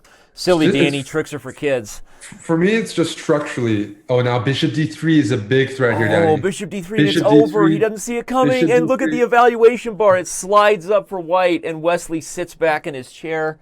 This is... Oh, that's sad. Sorry, it was 3-2 for Magnus. Now it's going to be 9-3. Wow, what a shot. So he's on a 6-1 run. Wesley played queen a8, missing bishop d3. The evaluation bar shoots up the board, announces mate in 11 for white, and the game is over. That's a clippable moment brought to you by Grandmaster Eric Hansen. Clip that moment for us, fans, and please share it on the Twitch social sphere. That was, by the way, a really impressive game by Magnus because Wesley was coming back. He was pressuring this b5 pawn, and this bishop d7 move was really a big time move. That was really, that whole concept was critical. No, you're right, and I think he had misplayed the pressure had sort of flipped around, but Magnus does that sometimes where, even when you find yourself, you think you can be a little critical of an approach, he's creating even more resources that will allow him to win and outplay his opponents later on, and that's exactly what he did here with this weird bishop d7 imbalance, and we got to have that highlightable moment there with the bishop coming back to d3, so. And we see why that pawn on h5 was so useful. That's what cemented that light square diagonal of that game. So even though it was a move I questioned, it paid off, and it's something Wesley underestimated, that I get my queen and bishop on that battery with that pawn on h5, and there's no way for you to challenge that diagonal. So making me look bad, that's what he does. His favorite pastime. So now bishop b4 check. I could consider that if I want to annoy my opponent. There's annoying handies in the crowd. Bishop or queen a5 is a better version of that because of queen d. Yeah, that's the better version. Well, Magnus is just much better here. The difference between this and the last position is the king is on e2, but here it's an open position. Here, black doesn't lack the two bishops. White has an isolated pawn. Everything is worse about this position. This is already, Magnus is on his way. He'll play probably just bishop e7 here, maybe to guard the knight, and then, unless he really wants to mix it up, maybe he's not. I was going to say maybe he's not afraid of bishop takes f6, and he just develops, and he does it faster than I can say. Because this is this is not even a real threat because this king is safe. You give up the dark square bishop, and white's going to be just fine. So. Well, with 5 minutes left, everybody, don't go anywhere. And likely at the end of this game, if this is the last one, we will have Chess 960 on the board before we transition into the 3-2 Blitz portion, where I believe Wesley So is going to rebound. I'm going to go out on a limb here, Eric, and to say despite what is definitely going to be a difficult psychological break for Wesley, knowing it hasn't gone his way, I think he's going to do better in the 3-minute portion. I need more convincing, Danny, because I'm looking at how Magnus is handling the clock, and it's just he's just never down on time. He's playing quicker than Wesley, so and he's beating Wesley. I mean, in a lot of, let's say, sharp positions. I don't see why that would help. Based on what I've seen today, it might actually be worse because Magnus is playing faster and better. 3-minute portion. There's that famous video, too weak, too slow, where Magnus says that he's playing quicker, he's playing better, and that's a very psychological, it's a very tough thing to face when you're playing someone who's playing better than you and quicker. That's so frustrating. That's the toughest. It's like you're totally dominated. Like bigger, better, faster, stronger. Daft Punk wrote the song about Magnus. Yeah, I agree, but we'll see. I think sometimes the 3-2 portion is a different tempo. It's not exactly the same type of time management, right? And it's also one of those controls that. What is it? Why is it that most players prefer that? I think after Bullet, most players would rather play 3-minute Blitz than 5-minute Blitz. I think that's true for you. Why is that? I just for some reason like the quicker time controls. I can't sit in the chair. My attention span with all of the social media distractions is just as short as possible. Like I can't even sit still for 1 minute without thinking. Thank you, Mart25 for subscribing.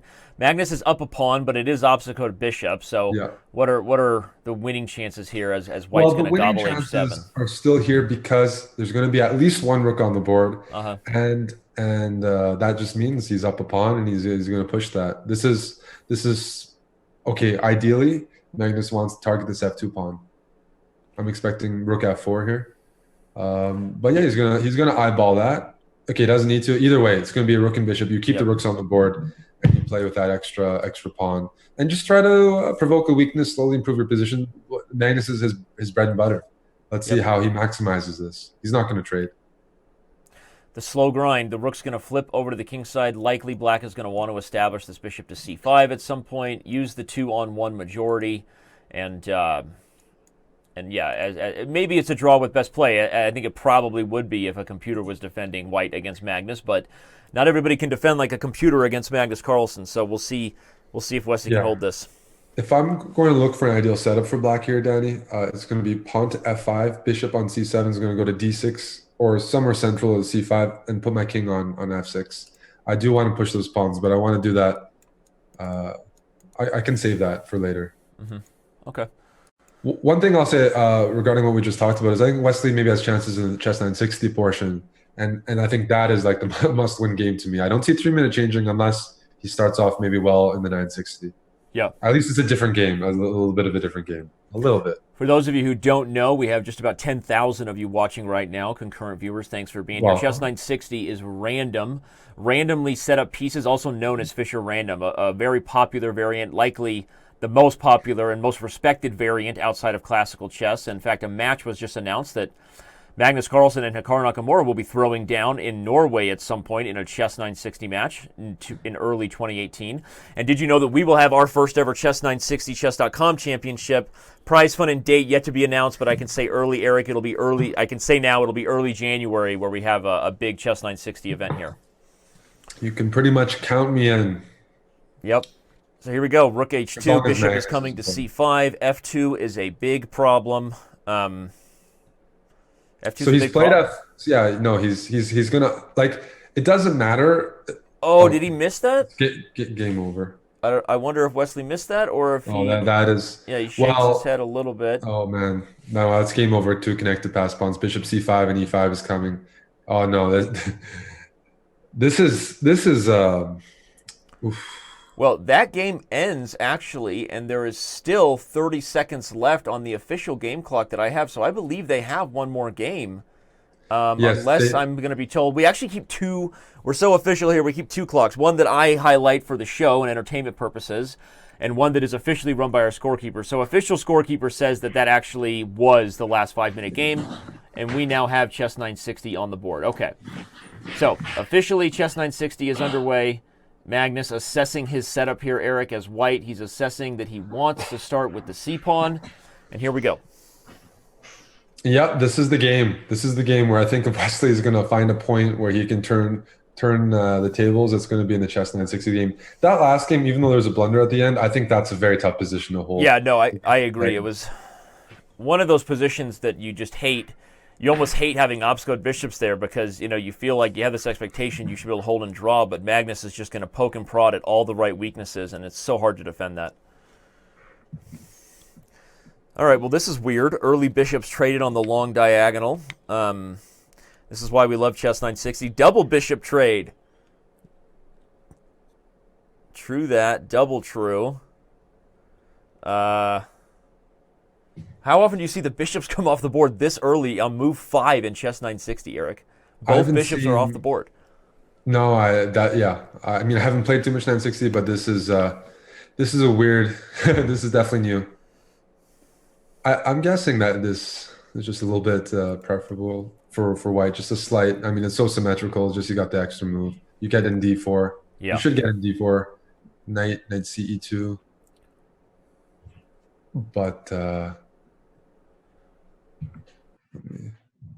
I'm looking at this from Black's perspective, Danny. I'm trying to find a way for Wesley to come up with something. He needs this win. So yeah, I mean, it's in a symmetrical position, no bishops, no real concrete weaknesses for either side to speak of. You know what I would play? I'd play g5, g4, but my opponent probably shouldn't allow me to play g4. I want to put my pawn on g4 as black and install a knight on a square like f3. I don't think that'll be allowed. Classic Eric, always looking to do something over there on the G spot. All right, let's move on and talk about the fact that white's going to prepare to play for d4. I'll take it. Yeah. d4, rook d1. Oh, d4 first, then rook d1, and we just have this. Well, slightly better position for white.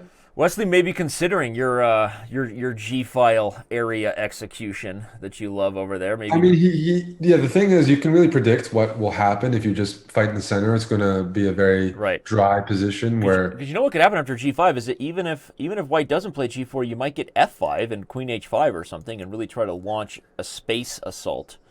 That is what I'm dreaming about. I don't think it's objectively the best, but I am looking to complicate things here. The knight comes to e7. We continue to have pure symmetry. This is a rare Chess 960 affair. Okay, the rook's coming to d1 as we predicted, but I think you're right. I think if Wesley wants to create winning chances, he's got to allow white to get d4 and look for something dynamic on the king side, whether it's g4, g5, h5, and h4, something. Oh, or, okay, Rekarovka, love that. Castles, if you don't remember that, everybody, that is a legal I thing. often forget that. Everybody So does. yeah. We had two interesting Chess 960 games when Nakamura played Caruana a couple weeks ago, where we had some really, really exciting kind of castles, king flipping from one side of the board to the other. Well, he's trying to get the knight to e5, but F3. it's going to be met by queen e2. So now white can castle, right? Yep. Well, this is just a Marathi structure that should be very favorable You for wonder white. if Stockfish didn't understand that white should castle there because the evaluation bar after castles slid way up for white as if it wasn't even considering it as a But candidate move.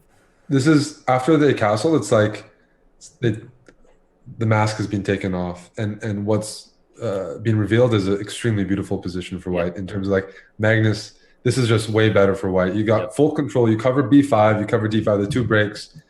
This is a comfortable edge. Oh, Well, and I'm that's going to a say more than edge. This is really bad for Wesley. This is like I agree. And I that's don't such a see. thorn right there. That's like when someone puts an outpost square on your sixth rank or further. Uh, It's like having a little when thorn they in your shoe. no, This when is they just stick it in over. like that, when they stick it in like that, there's no coming back. This is very like you know you, White has choices between moves like f4, e4, even knight a4 here. I think yeah White can kind of pick the way he wants yeah. to expand on the d5. He goes for e4. I like that one better than f4. A little more direct. This is hard to watch. Like as soon as the castling happened and this stuff is like, oh no, this is a Magnus position. Our own Pete is active in the chat on Chess.com. You can log in to Chess.com/live or just click that button right below the Chess TV player and you'll instantly be taken into live already following Magnus and Wesley So. But people asking Pete if he's Peter Doggers, and Pete says, I'm not Peter Doggers, and Peter Doggers is much better looking. So thanks for that clarification, Pete. E4, Eric. This is rough. Wesley needs to take a break. He needs to shake it off, take a deep breath, and come back for some 3-2 action here. You and I will... Well, we'll be looking at an 11-3 lead. That's the question, right? A 7-game advantage as it stands, and it could be 8 before this Chess 960 game is over. And this isn't even a Chess 960 game. You know what this is, Eric? This is now a hedgehog, right? A hedgehog gone wrong for black. This is a hedgehog. Yeah. This is a hedgehog, which is not a position. And I actually had this like a hedgehog structure. I was playing it a lot against Magnus, and that's when he went on a 13-0 run against me in our Blitz match. Is when I started playing the hedgehog, and he manages space better than anyone, and just maximizes these positions so well. So there's just what's going to happen is he's just a bit of a boa constrictor position. He doesn't need to find a breakthrough. His moves are just much easier to find. Wesley's going to get lower and lower on time, and at a certain point, he's going to break. He's just going to have no time and no more space left. He's going to just be suffocated. Thanks for Mike Hunt 696969 for subscribing to Twitch. We have confirmed now that the record number of games in the 5-2 portion previous to this, Eric, was 11. Guess what game number we're on right now? This is game 14. They just shattered the record of 5-2 games in today. So it was 11 previously. This is the 14th 5+2 game we've had today. That doesn't bode well for Wesley because honestly, no, it doesn't. I mean, the more games they're playing right now, and it's one of the reasons why I think Magnus is tipping the scales even further in the direction beyond our match prediction of where he might be favored to win. He's currently on pace to win this match by a score of 23.5 to 10.5 if it stays like this. I would argue it's going to be even worse than that. Like that. I mean, not argue. That's my feeling. But yeah. It means there's been a lot of quick losses or losses where there's a lot of time on the clock. In this position, I'm attracted to queen e3 because I stop f4, I protect my knight on c3, and I also tickle this b6 square. Classic Eric. Looking for the right tickle spots. But queen, here he's just saying what you can take on c3, but I can take on c6, and my king is way safer, and your structure is just totally shattered. Knight d5. What can we find here? Oh, wow. Knight d5 comes in. There's a pin on e6. So I Ooh, think, maybe a good yeah, trade. Is there rook takes c6? No, there isn't. There's. I'm calculating knight e7 check and trying to find something. Knight e7, if king f7, there's knight takes c6 and knight takes d8 and knight takes b7. Oh my gosh, would that just So, be nasty? Getting a ton of so, material for the queen. so knight e7, king g7, or king f8, and I don't see the follow up for white there. Well, Uh, one simple follow up is no, I guess not simple. I thought maybe you could take e5 and then take e6, but I forgot at the end of that line the e7 knight hangs, so I'm wrong. Um, but right. but it does seem very. You're right. It feels like Black's position is hanging by a tactical thread here. He's hunting for well, do you just trade the queens here and take on? Okay, no. Okay, I mean, worst case, he trades the queens. He plays knight b4, knight like he still retains that sort of pressure against d7. But Magnus definitely wants more here. This is the lowest he's gotten on the clock in a long time. Mm-hmm. That's because like he's hunting for a win. Yeah, I mean that you can take e5 and play knight f6 check almost, but then king f7 and he holds on. Okay, Yeah, but now there's knight f7. I guess the issue is you can just trade on d7 and white just gets more than he needs. So yeah. No, this is well. very often the simplest approach is actually the right answer, and that's what Magnus finds. Well, you see what happened there. You know, a lot of us we sense there's a win. We spend a bunch of time and we don't leave ourselves with enough time to convert. When we at the end we just panic and we play 5 seconds. He has a minute 20. He's like, okay, I spent a minute, I couldn't find it. We'll go back to this other option, which is also quite safe. And he just avoids being in serious time trouble, like with that very pragmatic approach. Thanks to Cat Daddy Moon, who just subscribed on Twitch. Thanks to all of our viewers, both on Chess.com TV and Twitch TV/Chess. All of our premium members at Chess.com, we love you. Right after this, Eric, you and I will reflect on what we just saw. In fact, right now, the players are going to get up, take their break. Wesley knows he needs to enjoy a few minutes off.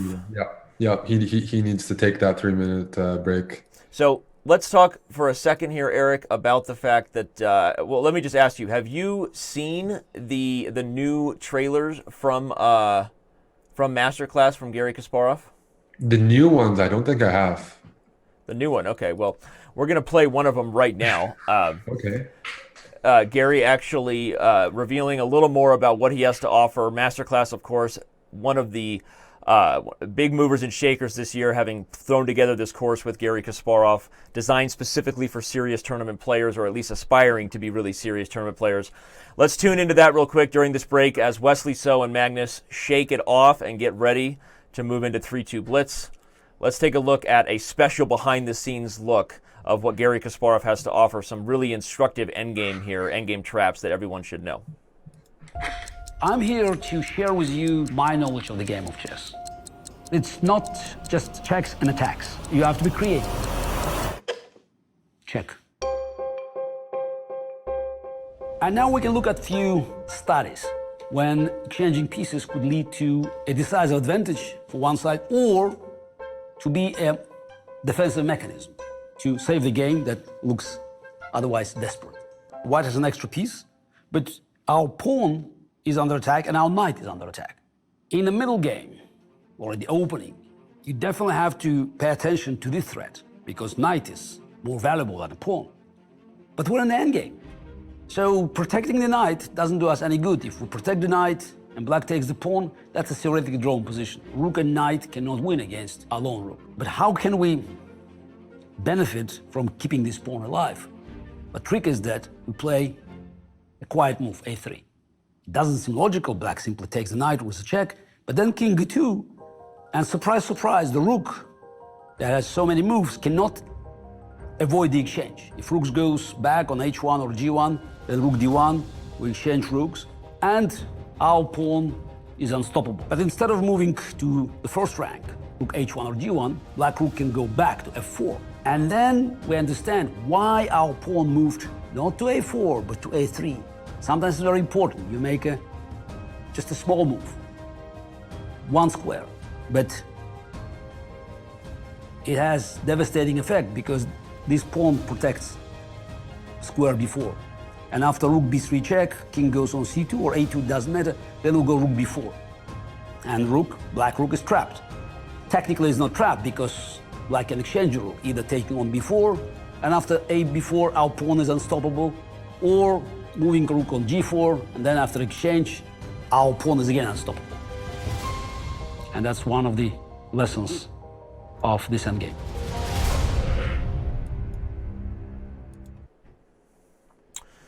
Super awesome stuff there. Thank you to Masterclass, the supporting sponsor of the 2017 Speed Chess Championship. Thank you to Grandmaster Eric Hansen for flying alongside me today. If you're just joining us, you just missed 90 minutes of chess dominance and brilliance by the one and only, the Norwegian superhero. He might be a superhero, at least as far as chess is concerned. That is Magnus Carlsen. Eric, we have an 8-point lead for the world champion heading into 3-minute. Give us your fighter's speech right now, Eric. You got Wesley So in the corner, okay? You're his coach. You don't have a choice but to find a way to inspire and provide motivation and to give some executable advice. Go, Eric. What does Wesley need to do? Danny, I would be the dirty coach trying to grease up my fighter and put something in the gloves. That's the current stage I'm thinking right now. Like, you know, I'd love to. You'd be like, Wesley, we can't win this match, but put this on your glove. Well, do you know? Remember what I said? I said play e4. He's done it. Okay. So maybe he actually is listening. Like, I just please mix it up. I mean, that's so simple to say. It's really not enough. But like, I'll tell you the punchline. If you look, Eric Hansen won a few games against Magnus. That means you can as well. You can win a lot more than I can. So that's just some simple motivation. You can just do way better than me. Because I know that he's just underperforming right now, and it's just I don't know. Like, these guys have it tough. Like, the psychological factor against Magnus, they play him all the time and have such difficulty getting space or positions that provide winning chances. And here, in this quick time control, it's just compounds. Yep. But yes, I would be a little. I'd be putting grease on my fighter. And the time controls only get quicker. As Eric just said, we are now in the 3-minute portion, less than an hour. The clock ticks away, but F4? we do have E4. Here There comes we F4. go. All right, look at this. Wesley's F4. Wesley on the hunt. Yeah, I mean, I want him to play e4. I want him to go for open positions, and I don't want him to do that maneuvering stuff as much anymore. Magnus is really sharp today with his piece placement.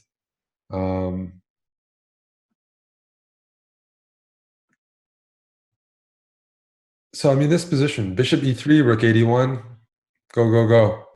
Looking good for white. This is a good position for white. This is already looking great. Bishop e3, rook 81. He plays it quickly. We can even reroute.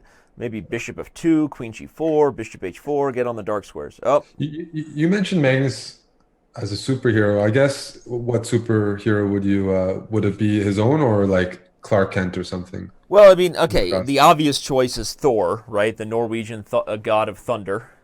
The legend. I have a man crush on Chris Hemsworth.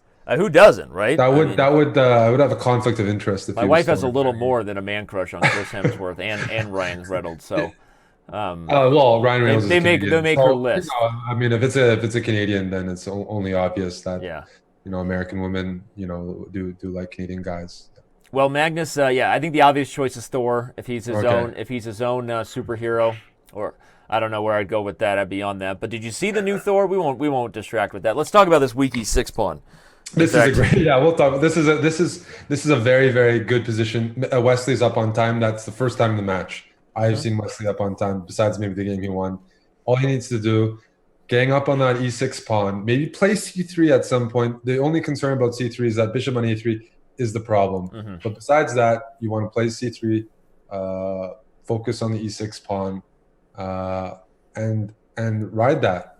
He goes for it. He wants the e6 pawn now. He's not interested in waiting around. I guess that's a nice move because he's threatening queen c4 here, Eric, and I think he might jump on that. No, queen c4 is a threat. I mean, queen c4, I play queen f7. I really have a concern here that this bishop on a3 is going to become an issue. A castaway. So he wants to fix it now with b3, likely. b3, Yep. yes, and that's a great approach here. Queen e2, I wouldn't be surprised to see, but I think Wesley can just ignore that and play bishop b2. Okay, king f7. He wanted to avoid this. I think also one of the issues on queen e2 is maybe Magnus or maybe Wesley would have been able to trade and play bishop b2 with the threat of rook d7. So Maybe. But okay, yeah, you're right. I mean, Magnus is doing his best to get the second rank as compensation for the pawn that he's down, but Wesley should be the only one who can win this game now. He should, but when you think about a pawn up endgame, you don't think about these Doubled ugly F. You don't double pawns. fantasize about doubled F pawns at night? Is that not your thing? I don't. I really don't. That wasn't an invitation to tell us what you do fantasize about, No, but no, I just no, wanted to no. make sure it's not F pawns. No, it's not. It really isn't. White is on the better side of this, but it's all about being able to maybe trade off one of these double pawns for Magnus's G pawn, like turning this double pawn Is he situation. going to do it and play F5? He's going to play rook e4 maybe. He's trying to okay, F5. I thought maybe he had F5. You know what? It's really tough for me to evaluate these on the fly. Like, Yeah. What's the evaluation of this pawn endgame? Like, intuitively, it seems like black is fine. But then Yeah. why would Wesley rush into it when at least he's on the better side of the endgame? Yeah. Right. So it's like, why was he so? This is the best position he's had in an hour, and he really rushed into that pawn endgame. When we know if Magnus was on the other side, probably not.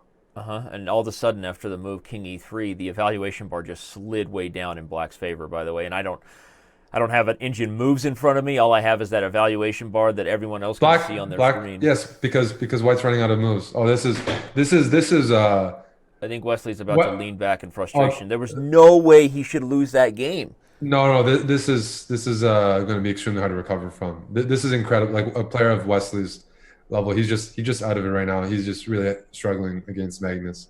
His decision to trade into this pawn endgame so quickly was already an indication. Something's a bit off there. He was playing well, and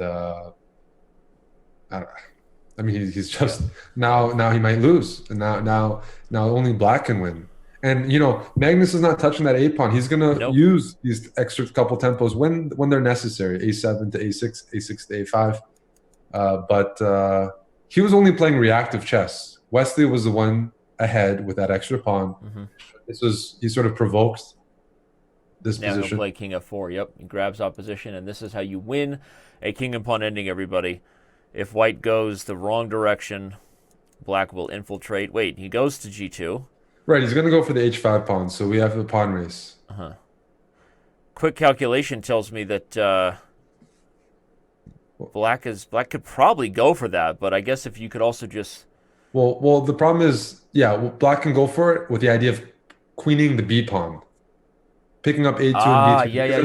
I think if you try to push the A pawn, it's going to reach it. But now Magnus is just calculating this out. He's going to queen the B pawn, Danny. Yeah. And even if both sides queen, his king is going to be in the right position to win the game. So as soon as he wins A2, everybody, he's going to shoot A5 and A4 up the board, and this B pawn will be the one that gets a queen. Unless he has... No, he doesn't have the time to do anything else. Yeah, he can go for the B pawn. I think I did count that right. Yeah. Let's hope please don't embarrass me. Please don't embarrass us, Magnus. Yeah, he's going for the B pawn, and this is just a lot of pawns, and White has some drawing chances here, everybody, because king's open and always a chance for perpetual check and a queen and pawn ending. But clearly, I feel like you're right. It's like the psychological hangover from going down 8 games after the 5-minute portion has got to have Wesley feeling down, because that's not a normal Wesley So decision back in that moment where he just traded into the right back here, everybody, where he just willingly trades into a king and pawn ending. You don't go for that if you're the only one who can win a rook ending, unless you know you're the only one who can win the king and pawn ending. Or really it should be winning, right, Eric? But he goes for this. It's just very uncharacteristic of high-level Wesley So chess to make that trade. Yep. Okay, and there you have it. Whether he holds a draw here or not, which he might still, but it's just not a good sign for Wesley. No. Hopefully, for his sake, he holds the draw and rebounds, but going down 9 games this early in the match would be shocking.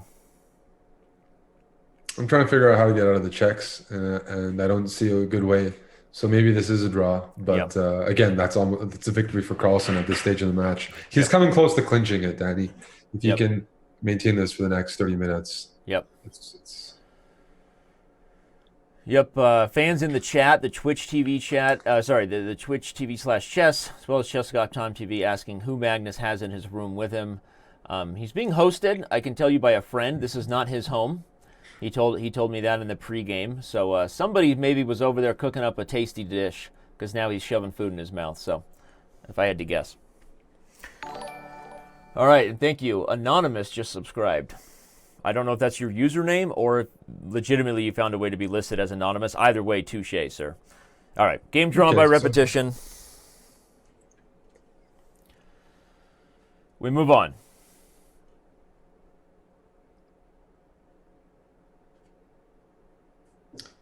So back to the Caro-Kann. Caro-Kann. Don't tell the Caro what it can't do. I don't know why I just said that, but this is a fun little line. This line with bishop d3 and c3.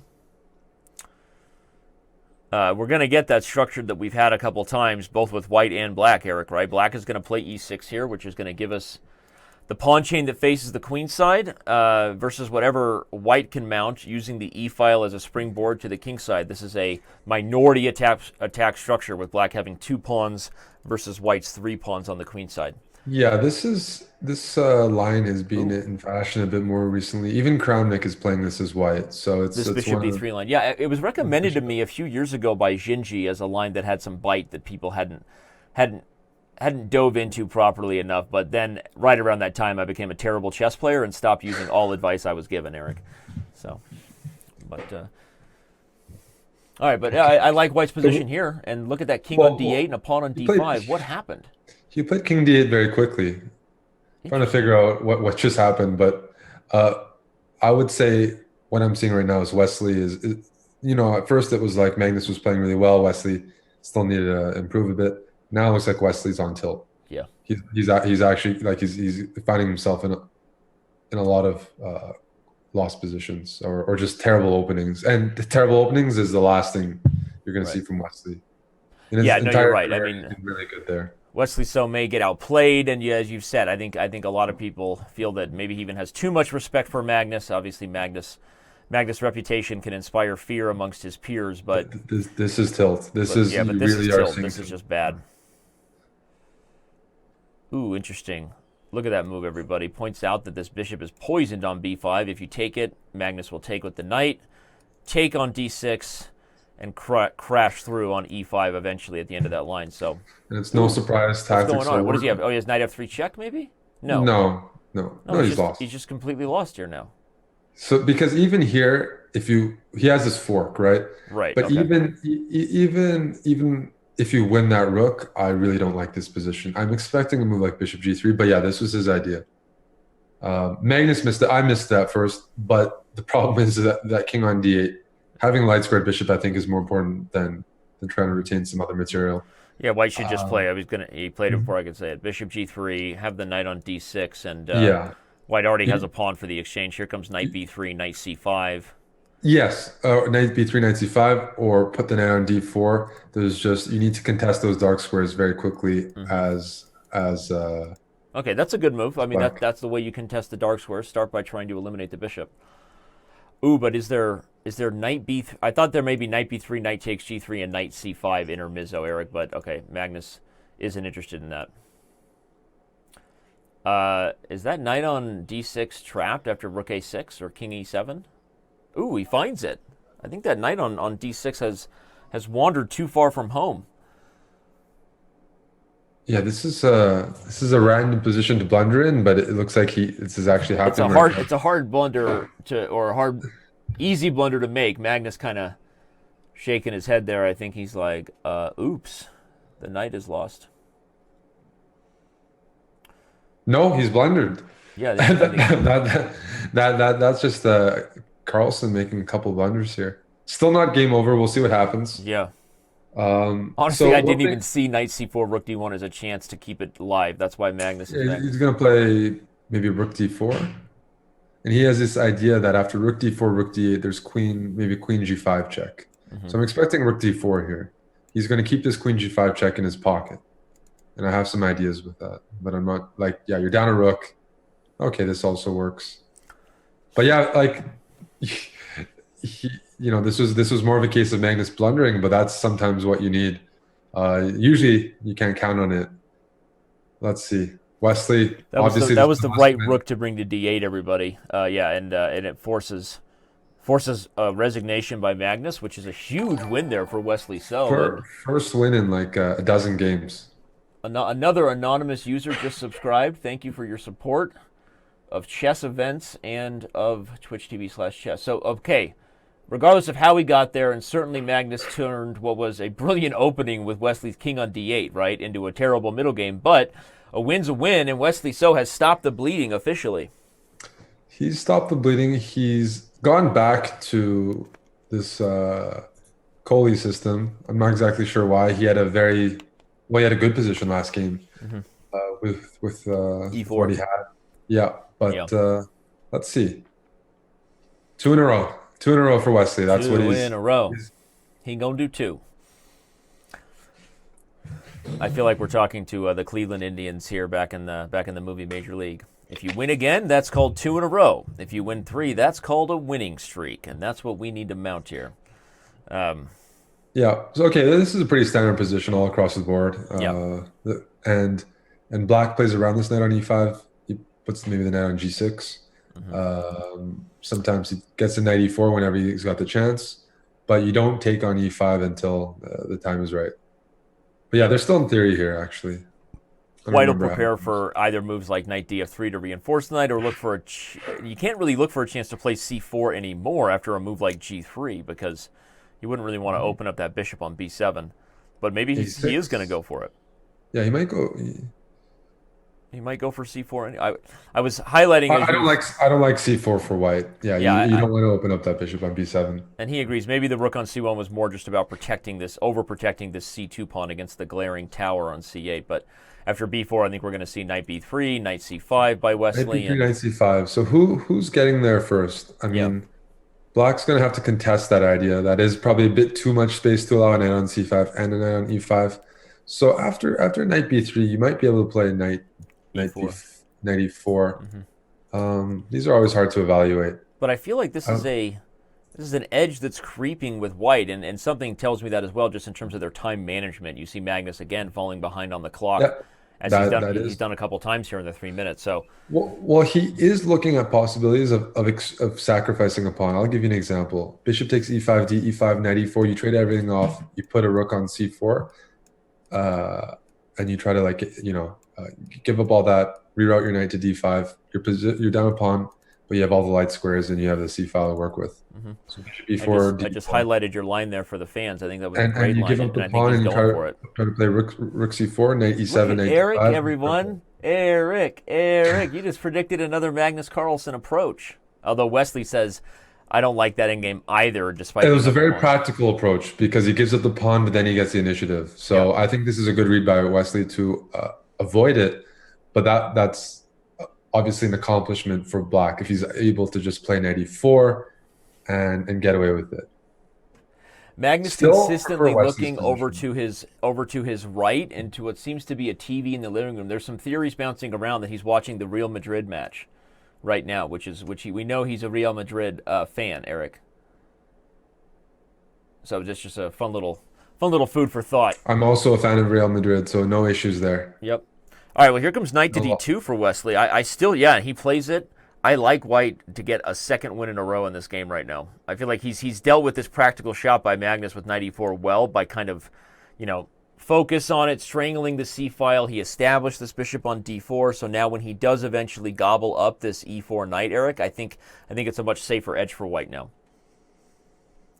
What do you think? I agree. No, I agree that he's handled it very well. He's playing around. He's not allowing Magnus to get in those exchange sacrifices that make life so much easier. And this way, he's doing it under his way, which is not allowing this bishop on b7 to become a monster. And Magnus now under a minute takes e5 and finds a way to continue to keep it practical, which is what he does. So if bishop takes c4 and f3, Danny, I think he's just winning here. Bishop takes. Yeah, even. Oh, there's knight takes d2 after f3. Okay, but even just take e4, right, and then probably take e4 and play rook and trade everything off. Well, Magnus is going to do this. He's going to put his bishop on d5. He's going to play f5, and he's going to say, "You're up in exchange, but I really have a powerful bishop on d5 and some control." So the big trump card for white will be the A and B pawns versus the single A pawn. So if white can, and Wesley knows that, so he immediately starts mobilizing his majority. That's one Bring thing you the have to king do. D6. Bring the king to D6. Yeah, both sides have clear plans. The rooks need to get better. They need some open space, open files. You're going to generate that on queen side. Black, obviously very strong in the center of the board with that pawn formation, but you'd like to play around it. Now, B6 is the move you'd like to play as white here and play rook B5. Yeah, and he's gone for it. I think you're Okay. right that even if you end up losing that B pawn, you don't want to let black get the king to D6 and fully come together. Shout out to Ben Dover, who just subscribed on our Twitch channel.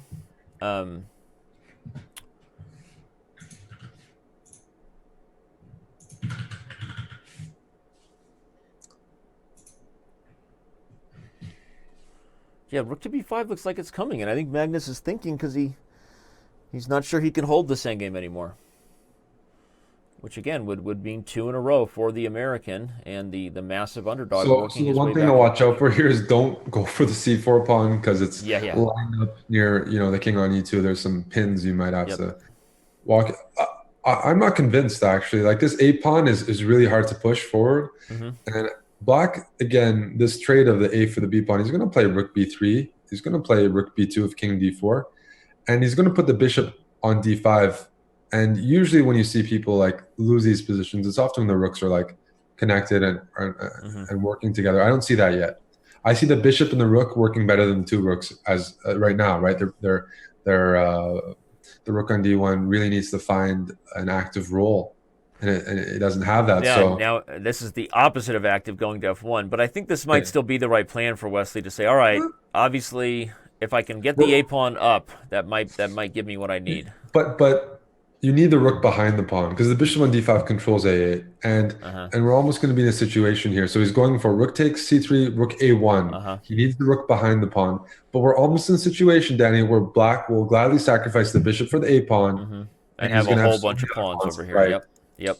So that's what he's aiming for. But Magnus is really low on time here. So Wesley is still pushing and doing well here. And But this black was does a have some very nice counterplay. move. This move, rook D7. But rook D3 is fantastic because A8 you can just take with the bishop and the D pawns. This is some cold-blooded chess by Magnus. I mean, in terms of producing counterplay, this is pretty remarkable. Rook C1 is what I might have to play here. Rook C1. Yeah. I don't think you can allow rook D1. He's posing a lot of issues. Yeah, rook C1 seemed forced. Rook check. And after the king moves, there is still a threat of rook takes D5 to remove this bishop, everybody. There is. Rook takes D5 is a threat. It's funny, both sides have threats here because if Magnus can trade the C pawn for the A pawn, black is going to be better in that endgame probably with the bishop and 2 pawns. He commits the rook back, but if a move like rook takes, I wondered if he couldn't get away with rook takes C2 because not enough time in a line like this. But Magnus really getting low on time here. He's trying to play F4 and king E5. What he's going to do is he's ready to sacrifice that rook for that A pawn, but claim that he has enough pawns down the board that the rook. that might be Well, just what the doctor ordered there. I'm going to take on C7 and play E3, Danny, and run my king to D4. I'm not sure who's ahead here because if black's king gets to F3, then he's winning.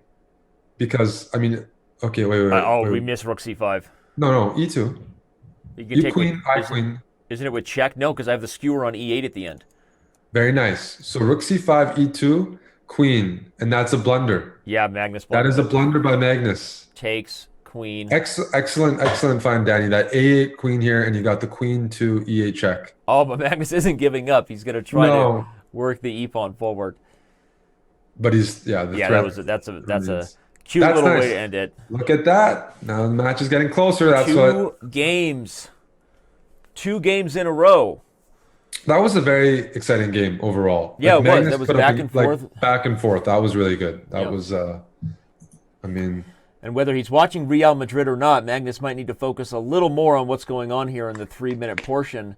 And got to go back to our stats, obviously, as what we predicted.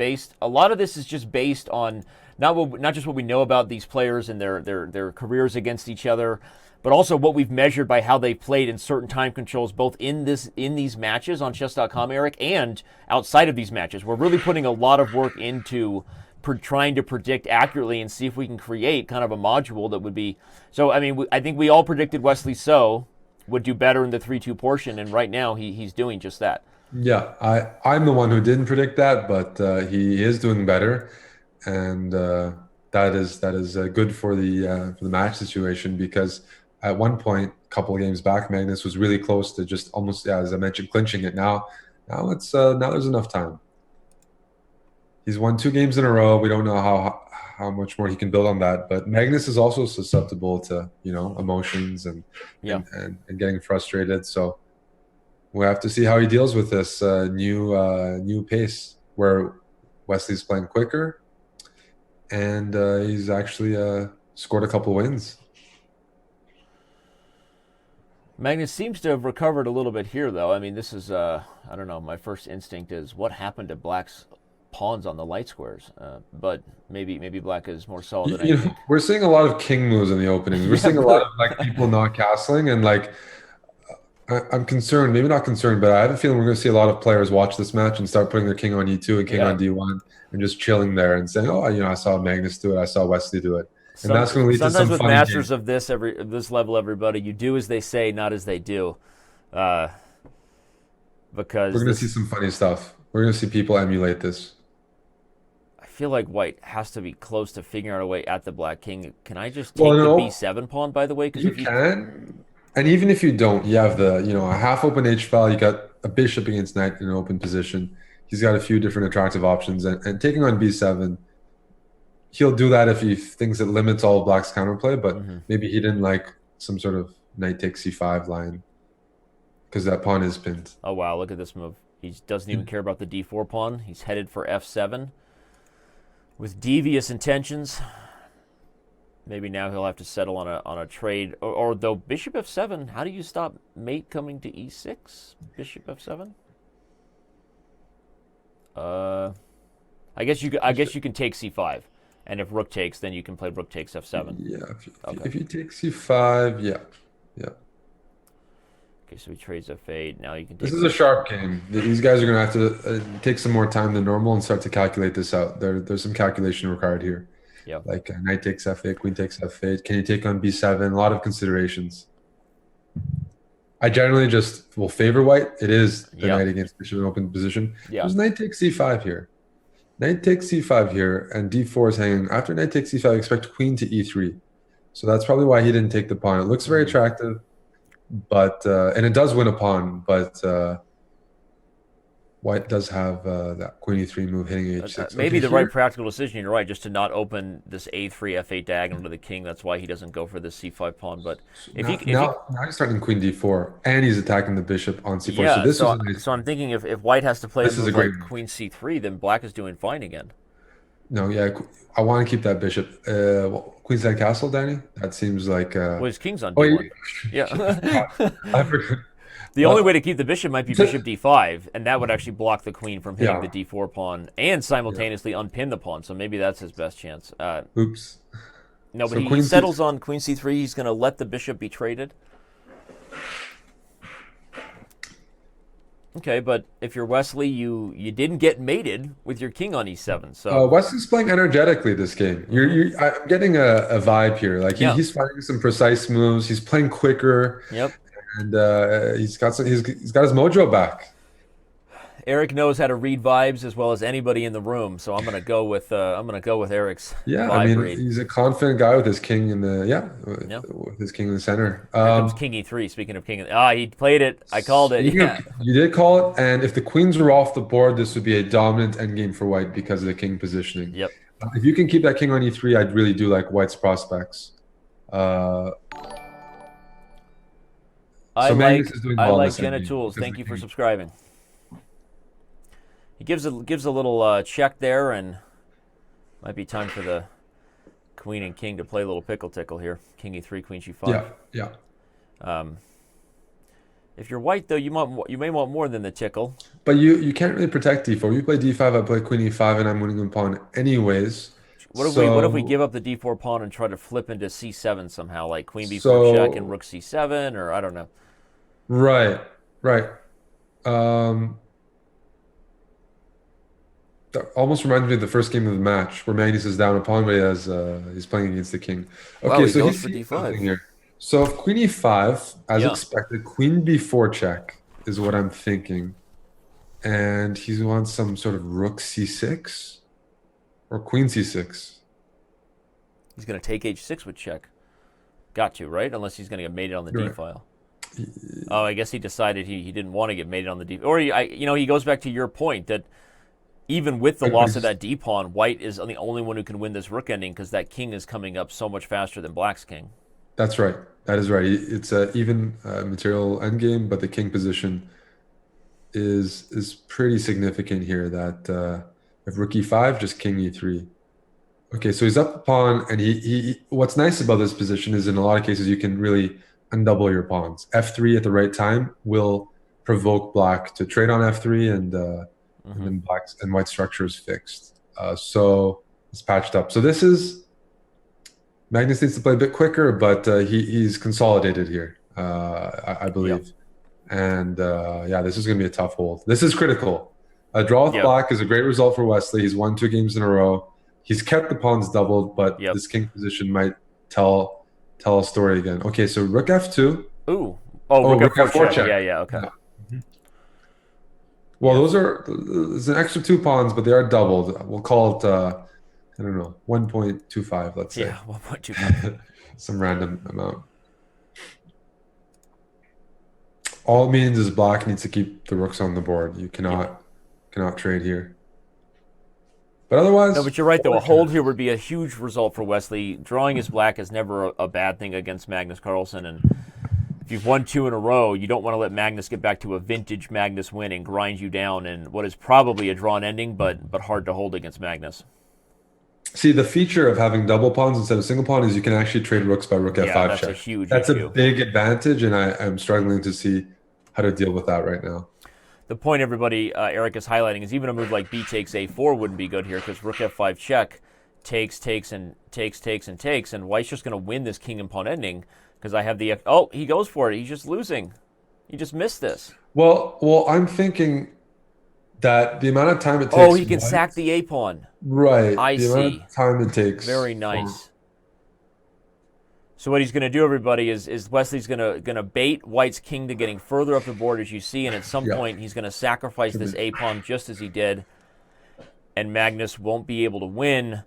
He'll win the pawn, but black's king will reach a8 or let's say b8 in time. Yeah. And it's going to happen exactly like this. Very well played. Very well played. They're gonna dance quite a bit here, but at some point, white's king has to make the decision. I stalemate my opponent on g8, or I bring my king over, pick up the a4 pawn. But in the time it takes for that, black's gonna beeline down the 8th and reach b8 or any of the drawing squares. So he's going to demonstrate that. Yep, the king dance. B8. B8's the square. Yep. And it's A8. There we go. Well played. Stalemate well played. Occurs. Super well played, and a big victory for Wesley So to get that draw. He's bounced back in the 3-minute portion. Hasn't lost yet in the 3-minute portion, if you're keeping track at home. And he's gone back confidently to his weird, Reddy Nimzo Larson dealio here. All right, but Magnus. Well, we're gonna get a sharp game here. It's gonna be hanging pawns. White tries to play e3 or maybe d3 first, but at some point he's gonna play for d4.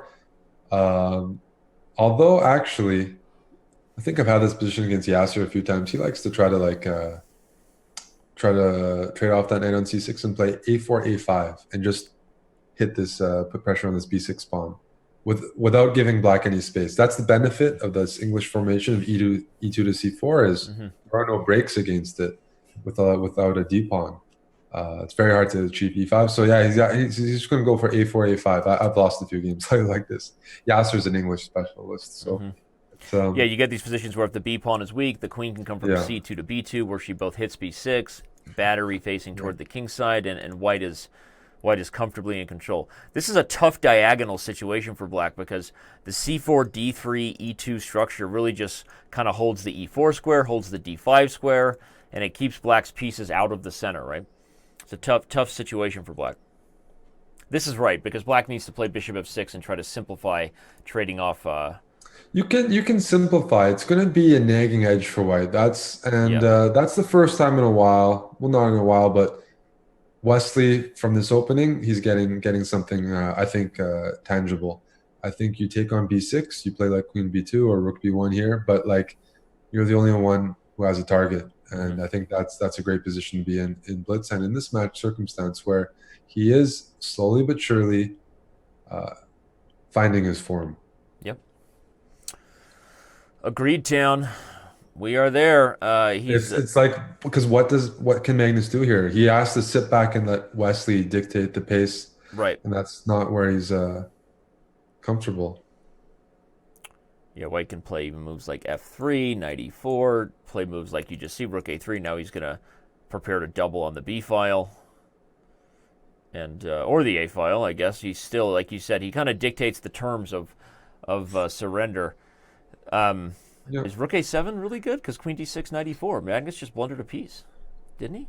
No, I forgot he had rook b7 because of check. Yeah. Okay, my bad. Either way, like white's just taking pot shots because he got this b6 pawn. If you try to get rid of it by playing b5, then c5 becomes weak. So it's really just white is going to. Oh wow, Wesley just. That was surprising. I actually am surprised. I've lost a few games like that. I like playing. I wonder I like that Wesley... position for white. Maybe I miss it, but I like that you just have the a file. You have no weaknesses, and you can push. That'll definitely be a note. I'm really I've already just made a mental note to ask Wesley about that game in the post-match interview, because I wonder if the feeling was, I mean, he's clearly gained some momentum. He's on a roll. Why not try to grind that out and push for a win? One theory, Eric, is maybe he thinks Magnus would hold after a really long game, and he wants more chances to strike and get a sharper position. So yeah, I'm going to make a note of that. We'll ask Wesley if that was a match strategy draw. So they are repeating a position when Magnus had a beautiful attack via the H file in the 5-2 portion.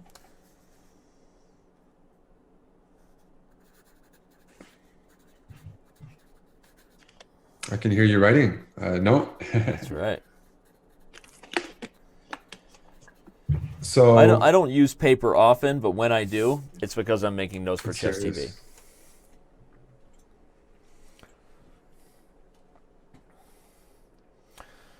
Well, regardless of the momentum shifting back to the American, obviously Magnus Carlsen still holds a 6-game lead in the match, and he's back to his old tricks here and the kind of position we expect. If we're looking for a slow grind, usually Magnus Carlsen is controlling the tempo of that grind. Thank you to I couldn't even read your username, Mike@Reese55 for subscribing to our channel. Appreciate the love, and that's a pawn on d5. Yes, that would be quite unfortunate for Wesley to lose some of this momentum with that blunder. The problem is after g3, white's going to play king g2 and challenge the h-file, so it's not even like a sacrifice for like this h-file compensation. It's just king g2 and rook h1. This is Magnus, I think, can sense. This is a clear moment where if he wants to kill that momentum, this is it. Maybe queen g4, followed by knight e4. Queen g4 and knight e4. I don't know, something like that. Although black's going to double on the h-file, I might not be winning that knight. But queen, it looks like I am. Like I just simply, I play rook, knight e4. Okay, good so far. Following it, but knight f5. Like how do you win this knight on h3? Well, you can try to play knight h4. But you can try to play knight h4. It's hard. There's knight f5 now. If you play rook h1, you literally have to play rook h1, rook h2, rook e to h1 to win it. Yeah, Magnus is going to take a think to probably calculate lines that Eric is talking about, because, as Eric said, after knight h4, knight f5, there's just a lot of tactics coming on the h-file, so you can't just safely grab that knight.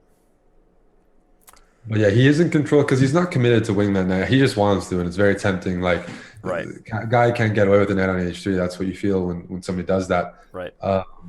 Because otherwise he's up a pawn. He's not facing any serious threats. One idea is maybe to take h3 first, Eric, and then knight h4. I guess you let him give the rook back, but you would be kind of... He gets the rook back, and the h-file, there might be this f4 square. Yeah, this knight on d5 is really tricky. because black is committed to keeping that knight, whereas white hasn't committed to trapping it. His pieces can still do other functions. Mm-hmm. So I actually think this is a really nice approach by Magnus. F7 is now hit.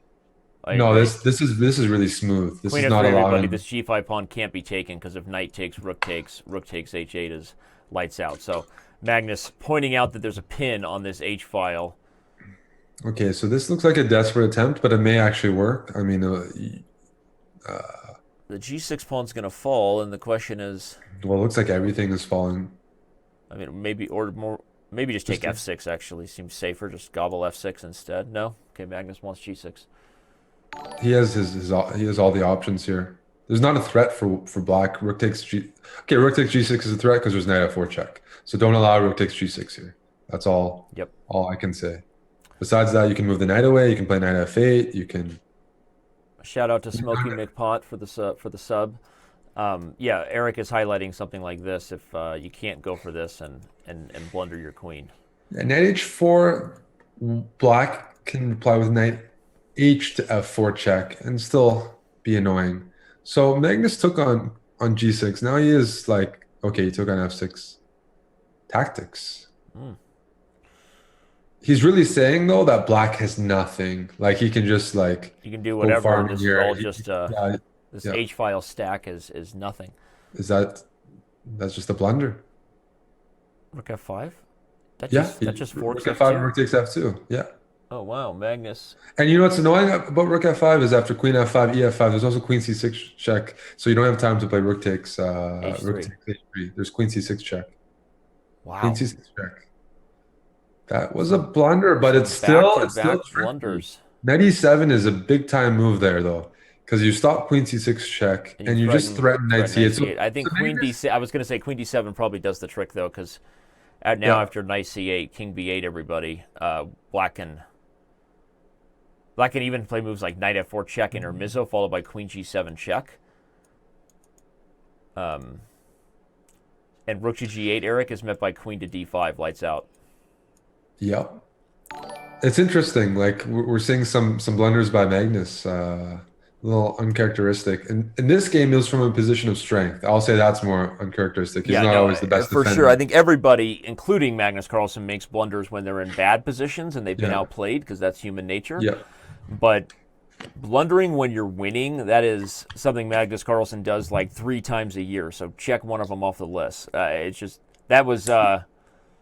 He's getting into time trouble as well, and he's in time pressure. I agree. So this is an interesting thing, and again, not. But we do have to talk about how do we deal with this position right now. Like knight b6 is being threatened. Magnus, this might be winning for black, but he has to find it with a minute on the clock. I still like the knight f4 check idea. You can't take it, because I can kind of flip the script with queen g7 and king f3, and he goes for it. The nice thing is when the king moves, I can bring the knight back to e6 and disconnect the rooks from communicating. Nice. That's got to be very nice. That's the solution. Well played. That should be what's winning. I don't see anything to stop that. Yeah.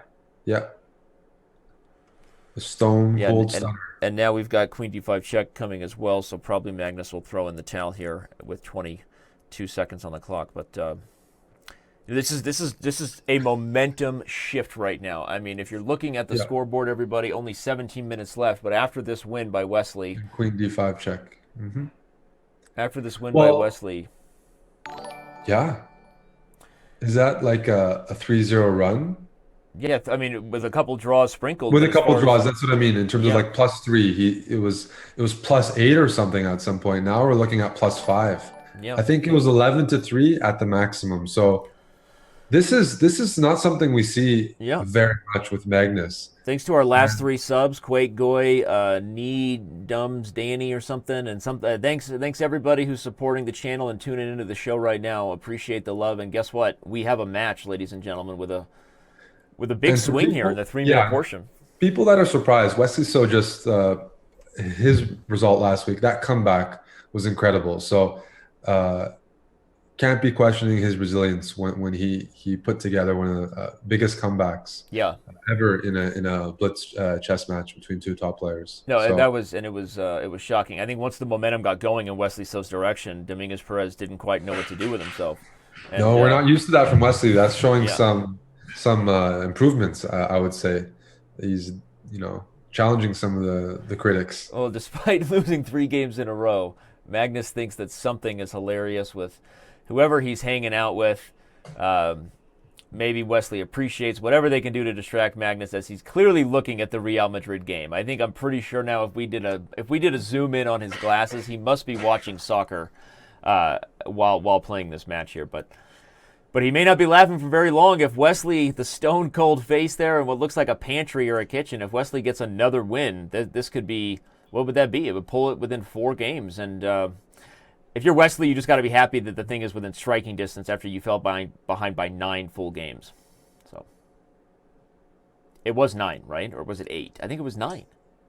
11-3, Yeah. or was 11 it 12? Well, 11-3 is 8 games. I thought it was 12-3, but I could be wrong. You're right. Maybe it was 11-3 was the max. So. All right.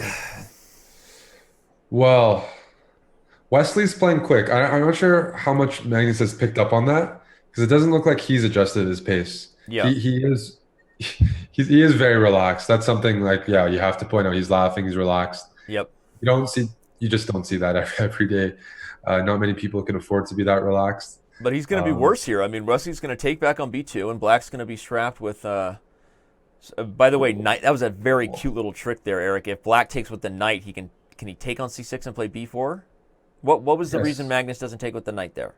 Oh, he takes on C6. He plays knight. And knight D4. Knight D4. Yep. Yeah, I'll show that over here on the analysis. And then he board. has this knight takes C6, queen C6, B4 move. Yeah, that would have been real nice and instructive tactic to show the fans. If knight takes, we would have had chop. So, guys, who thinks Wesley's gonna make a comeback here? This is the time. This is the time to jump on the betting line. Yep. Maybe get some good odds. You get some good odds, and you're taking advantage of the momentum. Obviously, our predictions still say Magnus Carlsen's the heavy favorite for good reason, but this is why it's a game and not a science, or maybe this is why the game is played. Isn't that some ridiculous football cliche? This is why they play the game.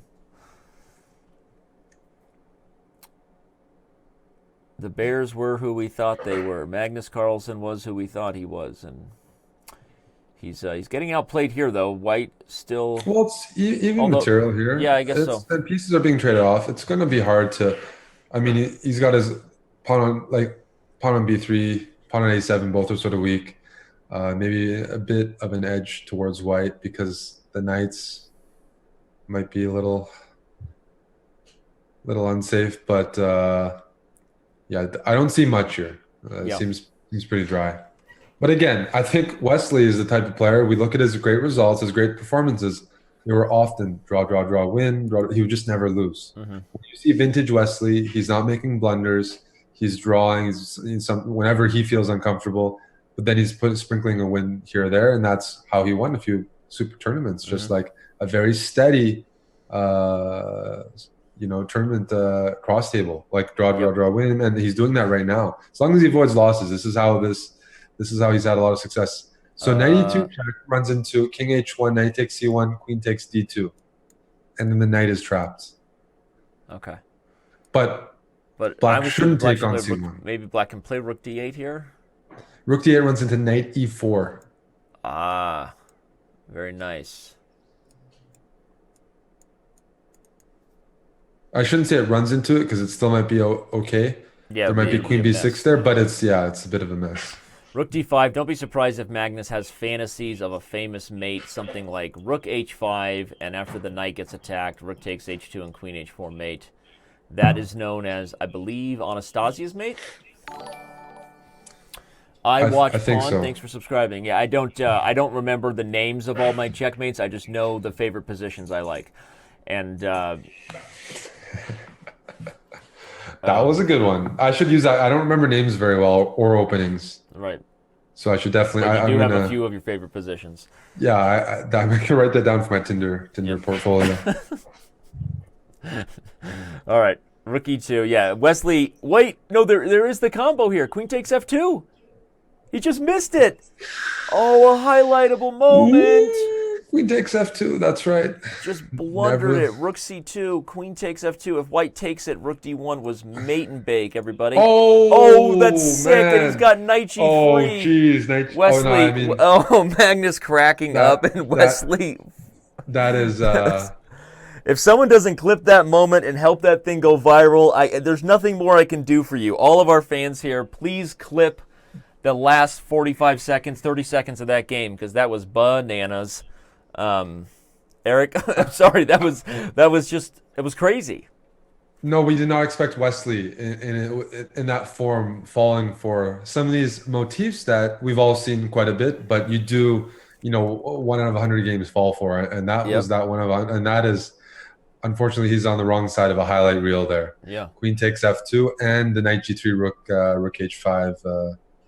You and I love when our inappropriate directions of the conversation become relevant, because in that situation, Wesley did not have one of his favorite positions, and it ended up being a puzzle book mate. I mean, that was seriously queen takes f2, knight g3. Somebody put it in Tactics Trainer.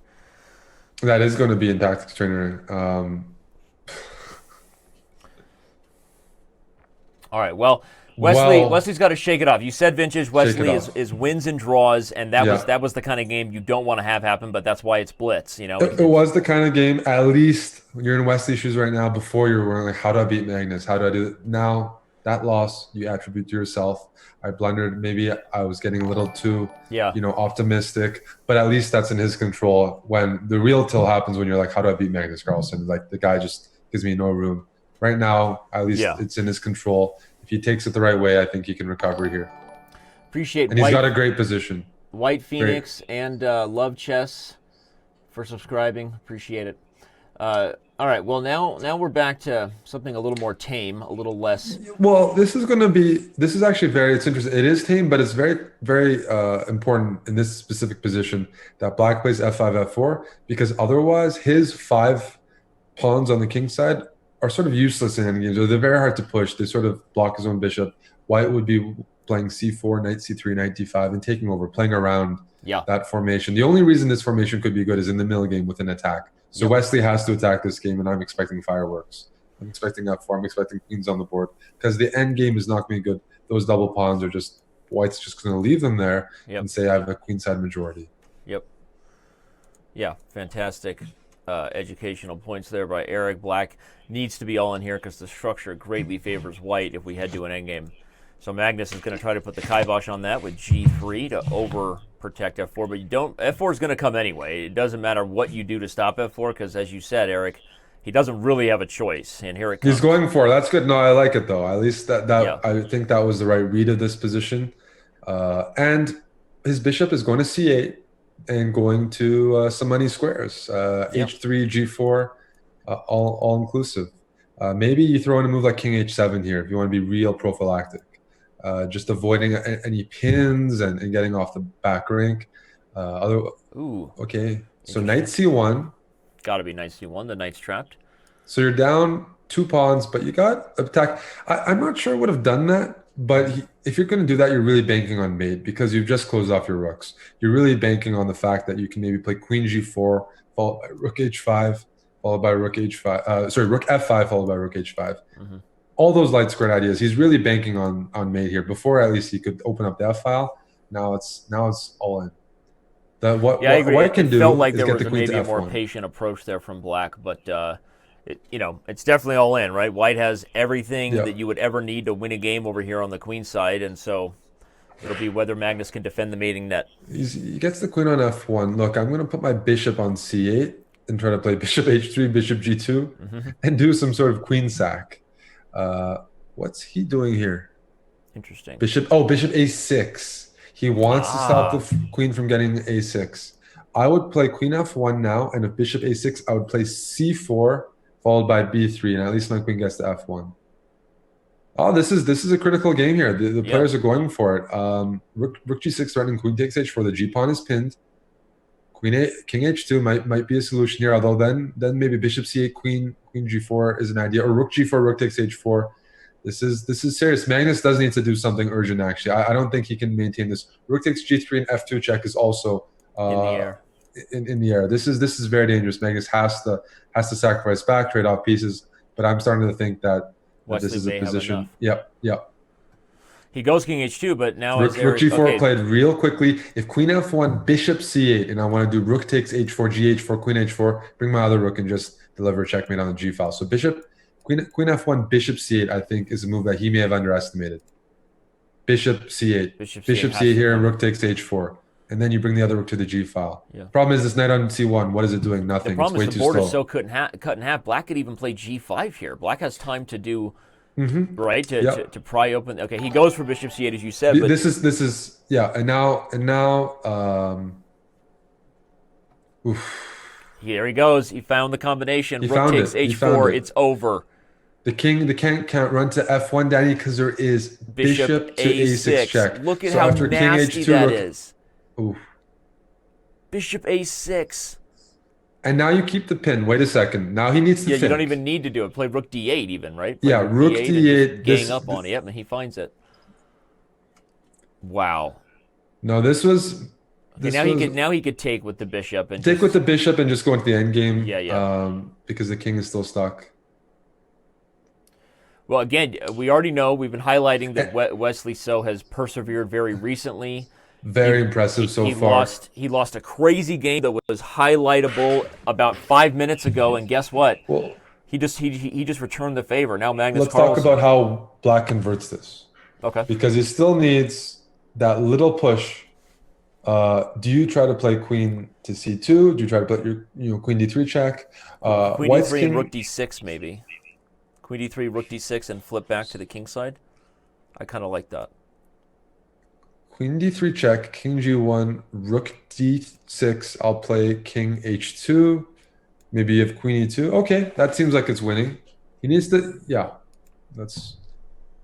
No, you're right, though. I guess I was jumping the gun. The highlight reel isn't fully submitted yet, because if Wesley doesn't convert this properly, Magnus might wiggle his way into a drawn rook. So now he has an alternative, or maybe he plays like rook f8, rook f4, or here gets his queen to e2. Should be winning. He just needs to watch out for perpetual. So queen g4. There's no perpetual here. This is going to be. We're going to see a resignation fairly. Oh, he's even got soon. Queen takes f2 coming with mate, so the rook on d8 g1 can be taken. What do you do after rook g1? What Magnus is saying is that rook takes g7 with the perpetual. No way. Wesley just blundered into the perpetual. Oh my gosh. But what that was like really, I mean, he had to take time there. That's ridiculous from Wesley. Oh, no. I have to say no. That was too simple. That's like no. Wesley has got to take more time there. There was no reason to allow that. That was, I mean, play rook d7 instead of d1 queen, and it's one of those. Oh man, that is heartbreaking for Wesley. My gosh. And I mean, that's the sort of thing that's the sort of thing when I do throw my chair or break like a mouse. Yeah. That is like, exactly. You know, these are the best players in the world at converting. They know exactly when somebody's like up to like a spite check or a swindle. Yeah. And that was telegraphed too much. No, I mean, the position was +6 for Wesley. So Magnus' only chance was rook takes g7. But yeah, like I am shocked that he fell for that. I really am. Oh my gosh, yeah. Well, heartbreaking there for Wesley. Certainly, the match isn't over yet. Only thing I can say is he maybe had the sort of adrenaline dump where he played such a good game. You already thought he was winning, and you just lose all sense of objectivity there. But like, that's not character. That's not Wesley. So doesn't fall for those. He's like, out of all the players, he's like, I'd say he's less likely to fall for that than Magnus. He's a machine. Wow. Yeah. Wow. Well, the perpetual was just clipped by our buddy King Wiki, so thanks for that. But I thought we had a highlight the other direction from a brilliant attack by Wesley So, honestly, in that last game, just spoiled. And the problem is right now, the reason you can see Wesley looking over his left and right shoulder from time to time is because he's still beating himself up about it. And we talk about that in this format, Eric. It's there's no rest day, there's no time to recover when you make a really silly mistake like that. And But you have to find a way to let go of your emotional baggage quickly. But it's tough to do when you've just blown. I mean, honestly, the position was resignable for Magnus, and you allow the one swindle for a draw. So, it's. I'm actually not sure what's worse sometimes. When you're frustrated with yourself, that's when I can sometimes tilt much worse. Yeah. Because you've just put too many hours of your life into chess to fall for something goes. you knew when you were You can see even that was not a deep breath of frustration about the position he currently has. Everybody, that was him leaning back and still struggling to forget the previous game. Totally understandable. This is the struggle. I'm really curious to see how I do not recover. That's one of my weaknesses. Is I really have an issue when I fall for those things. Yeah. Against the guy I need to pick up a win against. Well, this position, by the way, I'm trying to evaluate this. I'd say it's like about equal. I kind of like the position for black. Somehow I feel like you take on c4. Okay, you took with the knight. If you took with the pawn, I'd put my knight to d7 to c5. Mm-hmm. I guess no. Usually queen ending games of these positions, you favor the outside pass pawn. But I think officially this will be our last game of the 3-minute segment, everybody. And we will be moving on to Chess 960 and then Bullet.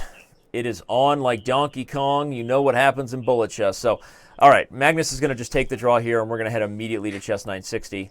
Yeah, I mean, I think we're all still shaking our head like Wesley just did there because of the last. Let's get look at this. This looks Wesley as close. Shown. Yeah. Sorry. Keep going. Sorry. No, that was Chess 960. The rooks were on the rooks. The rooks were on the wrong squares. I think the players aborted the game because they thought it was a real game. Look at that. But that was a Chess 960 position. The rook was on the knight square. Did you see what I'm talking about right there? That was very weird. Very weird. Yeah. These players know the match format, and I think they both thought that they had a classical game started there instead of a normal game and aborted, but that was indeed a Chess 960 position. So, very strange. But this is a weirder Chess 960 position, and what do we have here? Well, we're getting a Maratti structure again, Danny. Yeah. We got this pawn on c4, and Wesley's got e6, so this could actually turn into a very normal position. Look for this bishop to head to the h1, a8 diagonal, and for white to just castle long. I think we're going to see bishop f3, and then Magnus is going to drop the king on a1, which will complete the castles long in the Chess 960. And I think white's got the edge here in the middle game. Well, like Wesley in these passive positions. No, this is the Chess 960 was a portion where it's a bit of a wild card, and I feel like try to change the momentum against Magnus there, but he's been getting into bad positions that have a resemblance to like normal chess positions. Yep. Which gives Magnus just another chance to sort of maintain his comfortable lead in the match, which is at 6 games right now.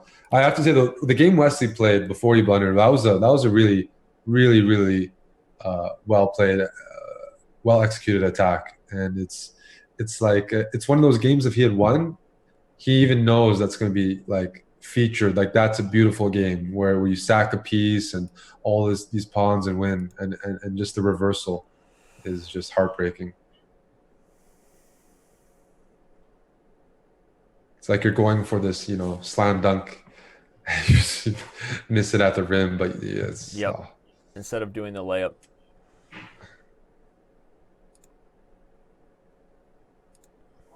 Well, okay, so in this position, I expect both players to play king b8, king b1, yeah. And now it's a matter, black needs to challenge the e-file. That's too much to give up. Okay, f2 might be hanging. Challenge the e-file, so you do want to bring that bishop off of e8 at some point. Mm-hmm. It's hard to do, hard to execute, and that's why this is just very uncomfortable for black, because bishop d7 allows rook e7. There's a pin on knight on f6. He really lacks space here. But if there's no actual threat, then I guess he can manage. Queen b6, and he's like, okay, for my troubles, at least I have a pawn. There's a couple variations here I'm looking at. Maybe bishop takes f6 and knight e4. than trying to take on f6 and just claim the better structure, although I don't like giving up the bishop pair, especially because d6 is a weak pawn for black, the Benoni pawn, and I would rather keep my bishop, dark square bishop as white and attack that. But it's hard to come up with a move here for white that it increases the edge. And he is down a pawn. I don't think that white's in trouble. I think it's sort of balanced. But so yeah, this is the chess 960 game. Then we're headed to bullet. Wesley is playing better though. Playing better, showing some very good stamina here. Yeah, he did much better in the 3-2 portion. But yeah, we will. We're getting close to situations where, yeah, like his draw win thing, he's gonna have to put together more wins to get within striking range. I think maybe like you gotta shrink this lead from 6 games to 3 to realistically believe as a player that you can catch up in this match. 6 games, it's hard to really think, yeah, like I can make up 6 games. At 3 games, get a couple quick ones in. Yeah, I got a chance. I'm going to go for it. So let's see here. He did take on f6. He does have the better structure. We got opposite bishops, but Wesley has a very comfortable position. I am seeing, if I'm playing black here, that white's king, I think, is a bit worse. I'm going to play a5 as black. I'm going to constantly threaten things on the king side, like a5, a4 is something I'd really like to do here, and put some nagging pressure, like by threatening moves like queen b3 check at the right time. I would also love to get my bishop on e5. That is the dream square. If there's any way to reroute that bishop there. But worst case situation, play rook d7 here, although rook d7 might run into bishop e2. Rook d7, bishop e2, queen a4. Okay, that doesn't quite work. So Wesley needs to figure out a right configuration, because right now he's actually just bleeding pawns. And oof. Yeah. In fact, it's looking rougher by the second. Even just trade into the endgame with queen b3, probably only white can win. Yep. Magnus goes for it. So which pawn do you take? Okay, he takes the f pawn, goes for rook h7. Okay, this is going to be this should be a draw. It's very hard to convert this as white because the d5 pawn blocks your own bishop. Black's bishop on e5 is anchored in very nicely and can really harass the pawns. So even if you win h7, the problem is d5's really not ideal, and your queen side's going to be hit. So with his better bishop on e5, should be okay. Rook e1, rook e3. Rook e3, king c2, rook g3, and you're making some sort of progress. Okay, here, we're going to see everything traded off. And a draw is going to be agreed to. Yep. The question is Magnus going to agree to a draw, or is this going to play on? Because he has a lead, and he doesn't technically need to really allow these games to finish prematurely.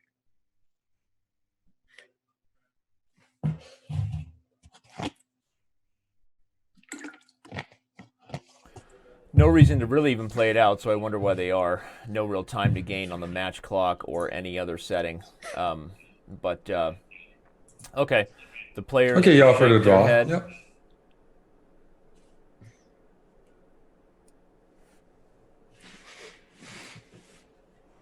All right, so 15-9 with the bullet portion, 1 minute plus 1 second increment left. Yep, the players will now take their breaks. My perspective here, yeah, there's a 3-minute break. I think Wesley is making it competitive, and he could really see himself maybe with an extra point. Maybe this would be only a 4-game match, a point swing. I mean, those 2 blunders he made in good positions, that would be a 4-point game if he had converted those. If he can, so I think in Wesley So's position here, he's still got chances. He is outplaying Magnus in a few of these games. But as for Magnus, he is starting to fade a bit or be a bit sloppy. That's not Yeah, I too. mean, he definitely was. I think partly he maybe got a little lax when he jumped out to an 8-9 game lead after the 5-minute portion, right? And started enjoying the Real Madrid game a little too much. But all right, let's give a shout out during this quick break. Apologize to those of you who've been paying close attention to the technical difficulties. Something happened there with the show broadcast. Thanks to Eric for kind of carrying it, but we should be fixed now. Masterclass. You can now sign up. You can get Gary Kasparov's course. Do it. Don't wait any longer. Go to masterclass.com/chess. We're going to check in real quick with another quick word from them before we start the 1-minute portion, and then we'll see if Wesley So can mount a further comeback. He's going to need it against Magnus Carlsen in the final segment. I'm trying to come up with the comprehensive picture that will be helpful for you to become a better chess player and even a better decision maker. Check. I want to show you the ultimate deflection, the ultimate sacrifice. So here we are. White pawns, you see they're advanced. A7, B6, C6. Bishop is pinned. All's working in white's favor. But there's one problem, it's check. If white king goes on A6, then geometry works in black's favor. Queen E2 check. And it will be a perpetual. White king will not escape. Do you see any way to prevent black queen from attacking our king and forcing a draw? Does it work? Queen G5. And that's one of the lessons of this endgame.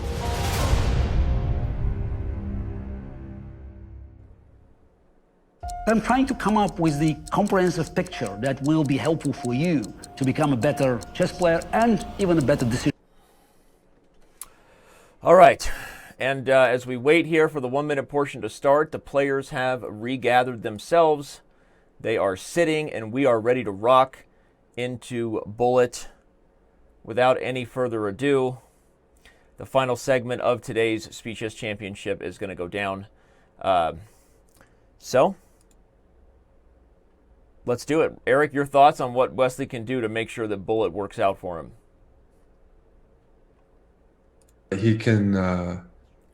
I think he can really make this a close match, do what he's been doing, and convert a little bit better. He's going to have to play his absolute best, obviously, but the consistency showed, and he got better positions as white in the 3-2 portion. I don't think he should change that. That's really, like, he had such a disastrous five-minute portion. I think what he just did is working, and it's up to Magnus to play a bit better there. If Wesley continues it, you know. No, you're right. I You mean, can again, expect it to be closer. the Magnus continues to remain very, very relaxed, having a great time today. But the Bullet portion is underway. We have a half an hour left of games with the fastest time control in the event. And no, you're right. So we look at the 3-2 portion there. Everyone can see the scoreboard above the cameras. Wesley So finished up 2 games in the 3-minute portion, which is even greater than our prediction for that segment for Wesley. And I think part of that was probably due, Eric, you would agree to, a little sloppiness by the world champion, clearly having a relaxed time. I guess you can relax a little bit when you were up by 8, almost 9 games, and after 5 minutes. But if Wesley mounted an epic comeback, he would definitely regret the way he performed in the 3-minute chess. Yep. No, Magnus is going to have to play a bit better. He's down 12 seconds here, and he's playing a very suspicious line, or his position is pretty bad. Yeah. He's asking for it. That's what I can say here. Queen F4. You're going to try to bring that other knight on G3 to G4 and put something on F6. In the meantime, though, you are going to generate something here on the queen side, but it seems a little slow. If you can get knight F1, knight E3, knight G4, knight F6, that's game over. Any sort of dark square penetration here is going to be lights out. And the problem is, I mean, black's just playing sort of like anti-positional here. I think Magnus knows it too, by the way. He's being very provocative with his chess. This is something you don't see from many other top players. He gets away with it sometimes. I know Hikaru sometimes plays similar positions in Bullet. But I mean, this looks like I'm not sure what's going on here. Yeah, I mean, well, this is so lost. Is almost mating for white. I mean, but I mean, yeah, Wesley must be very surprised that he's even in this position. No, Yeah, I mean, he can take everything and everything and their cousins. I mean, at this point, it's just I completely mean, Magnus over. is pushing the limit here, seeing how bad his positions can be, and he can still play them. Like, can you win like a terrible? How bad does it have? You know, can you Oh my manage? gosh, he's winning. Wesley So is just absolutely on tilt right now. It's not even. Oh my! Like that is. Eric, gather I yourself. was. I don't know what I just watched there, Danny. That was Wesley's had to deal with like. Magnus Carlsen was again just. The position is resignable in any form of chess. It is I mean, resignable. he's. Similar to the game that he was already in a dead loss position and swindled this rook takes c7 draw. I mean, and again, he's giving us enough gift material to last a social media lifetime with his crack-ups on camera. So I hope somebody is clipping the bleep out of this Magnus Carlsen right now. I mean, you don't see this Magnus over the board. We'll see what kind of Not mood yet. we'll see Not- what kind of not- Magnus not we yet, get but- in post interviews and post match interviews, Eric. We'll see what That kind of- is it's really good, like me or some other tempered people I mean on camera, like, yeah, where if the players were mic'd up, you know, who knows what you'd hear. That is, look at that. Yeah. Queen d5, rook e8, bishop h6. There's queen It's d6 just there. nuts. It's not nutty. It's not. Is Magnus? I wonder what's in the glass he's been. wait by the way, he What's that? resigned. Well, you have queen d6, right? Can you at least play queen d6 in Yeah, I that guess game you after could. bishop h6? I guess he could. The king opponenting is probably losing, but yeah, you're right. But why? I play f6 Yeah, and king I f7. agree, I Is it agree. immediately lost? 100%, I agree. Well, Wesley is clearly not has his best chess today. Magnus Carlsen has been on fire despite a rather sloppy approach at times, but only 25 minutes remain before. I guess it might be lost, but I thought he might play that on. Okay. Well, anyways, Wesley here is dealing with, out of all the matches I've seen in terms of just allowing like some certain basic tactics that like, you know, he knows about, and dealing with tilt, Wesley I think has had it the worst. Yeah. He's really gonna have to, like, I mean, yeah, it's very hard to recover from some of these blunders. But yeah, Magnus is playing on the troll chess pole. on another planet right now, right? I mean, after dismantling Dingley Ren and doing so in just super impressive fashion. So I want to say pattern recognition. Magnus has a pawn on h4, queen on e5, and a dark squared bishop. Yep. He's clearly going to do something on the dark squares. He did this on the other side. He won that very nice game in the 5-2 portion, and Yep. he often goes for things like this. Wesley defending his way This out is of not it. good. You're not threatening queen takes g3. That's not even a move I want to do. What am I doing? Knight h4 here? Yep. Is knight h4 a move? What do you do after knight h4? This doesn't look healthy, or any of these moves. This is like black gets this like annoying Right, counterplay. if takes, I'm takes, almost it's tempted to people. play king to f1. White doing his best to defend, but running out of useful moves. Knight c4 is such a strong move. Now this queen is being overloaded between the d2 bishop. Black the is f2 so active here. even This in bullet. This is you just can't handle this. now that knight takes d2 can be played is knight takes d2 and rook g5. I guess that's why Wesley brought the bishop to c6 was to guard the threat of mate on g2. He's going to try to play bishop d6. We've seen this before. Bishop Yep. d6 and queen h2. Here it comes. Bishop d6. The king runs, but the rook is already. Oh no, keeping it like trapped. he's already won a game like this. This is like Yep, and after queen h1, knight g1, the bishop will come to we've h2. already and seen it's this all over. before. He Yeah. won a game exactly like this. This is, I mean, I called it like 20 moves ago that he was going to get his queen and bishop on that diagonal in h4. I mean, it's It's deja vu for Wesley So. And it is deja vu. super under the gun. You can see the difference in terms of how this match has gone by the expressions on each player's face. Frustrating for Wesley So, but what can you do at this point? Magnus Carlsen is putting on a show. Okay, well, the last few games we have here in Bullet are still worth something, and at this point in round 2 of the Speed Chess Championship, they're worth almost hundreds of dollars a Do you want to game. know something I was worried about? Is when I played Magnus, I was worried and aware that when I was on tilt and he was killing me, that he could fool around and beat me, and he didn't. And you couldn't stop him if he Like did it. I would probably lose if he played like King E2 or like there's a certain point where I thought I might be like, publicly humiliated, and it wasn't that bad in terms of like the openings or just like sack a queen, win with like rook odds, like how you like won against Lawrence Trent a few times, things like that. Like Right. I was really concerned about that. They call it pulling a Trent these days when you when you lose with rook odds. So Wesley here dealing with this is quite an unpleasant endgame. The 2 bishops with no risk. One thing you might want to do as black is put the pawn on b3 so you can attack that b2 pawn, because otherwise you have no targets, and white's going to play king f1, king e2. He's going to take on h2 here. Yeah, he should. For sure. Which works. Yep, hit the bishop. But even then, this is good for white. Outside pass pawn, 2 bishops, no risk. So now there's bishop b4, rook takes d5. Rook takes d5. Oh man, he missed it. He's playing Wesley. slowly. He's blundering. He's And blundering this might away be the a games at this bullet point. blowout. A bullet blowout. That's what we're on pace to see. And if we He head is on falling over to for our pre-match predictions, everybody.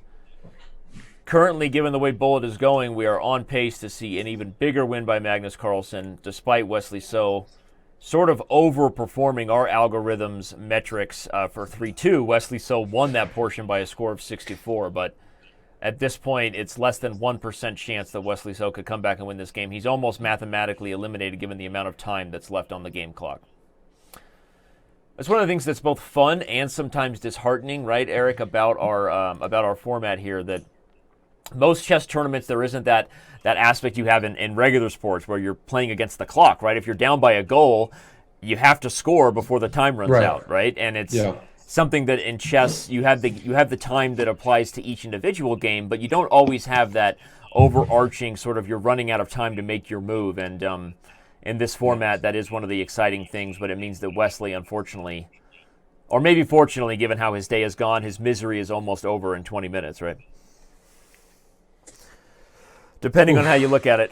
Yeah, depending on how you look at it. Well, in this game, black has an attack for free. He's playing quicker. So it's funny, in the 3-2, all of a sudden Wesley starts playing quickly, gets confident, wins the portion. Magnus here is taking over control, and he's playing quickly again. And he looks like he's having the time of his life. Well, I wish I had that much fun. I really do. I don't have that much fun anymore. I'm a pretty salty guy these days. I'm not sure what Magnus is enjoying there, like I said, in his. But he just looks happy, like Norwegians or something. I mean, it just Oh my gosh, it's mate. He's got Queen G3 followed by Knight F3 coming in. It's just going to be over. Here it comes. It's over. Well, Knight F3. There's Knight takes F3. By the way, you mean Bishop takes D4, and then Bishop takes D4. No, yeah, that's what I meant. I mean, he's going to eliminate. Or Rook takes G2. There's Rook takes G2. That's probably the immediate one. Yeah. Yeah. And, Wesley throws in the towel there. By the way, we had to speak to the tilt action and why we just know that Wesley So is better than this, everybody. I think Wesley just got off to the wrong foot and has been beating himself as proof. If you go through any of the games here, he lost several completely winning positions up by +4 or more. And even further, Eric, somebody has now analyzed that game where Wesley resigned, and it actually was a draw. That was my impression. Yeah, he resigned in a drawn position despite a tricky sacrifice by Magnus. He just psychologically is so frustrated right now that he didn't even realize that it was nothing more than a draw. So how many games in a row are we at right now with Magnus here? It was 11 games. It started at a 6 game. So yeah, is he up 5? Is it 5 wins in a row? 5 wins in a row, yeah. By Magnus. Oh, that's dangerous territory. Right. That is dangerous territory there. Oh. Magnus is up 15 seconds already. That's just significant. Considering that they started with 1 minute. No, this is... If I'm Wesley, I might also start like playing something... something funky? Something funky, seriously, yeah.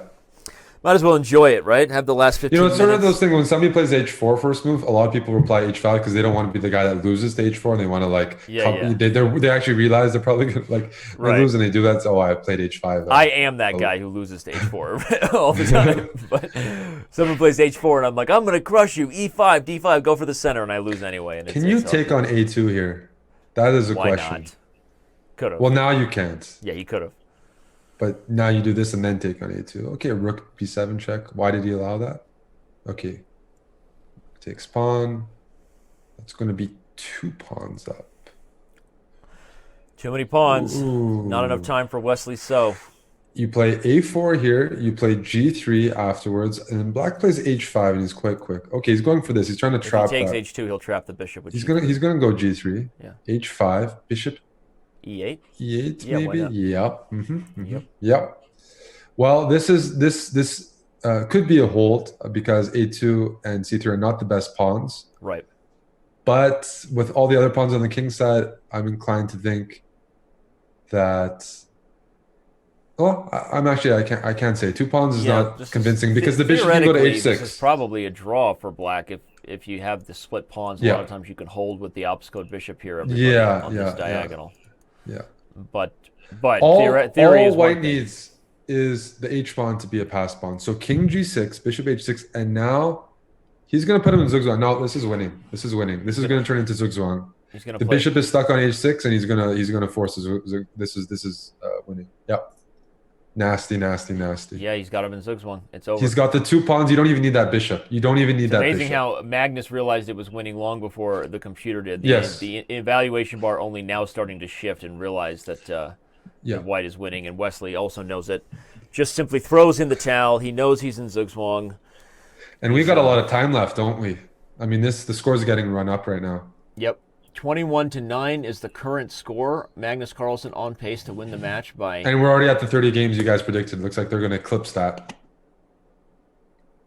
Yeah, we're already at the 30 games we predicted pre-match. They're on pace to set a record as far as total match games. The record was 31, set by Jeffrey Zhang and Maxime Vachier-Lagrave, but that's going to be shattered here. Well, Wesley here. So H6 played.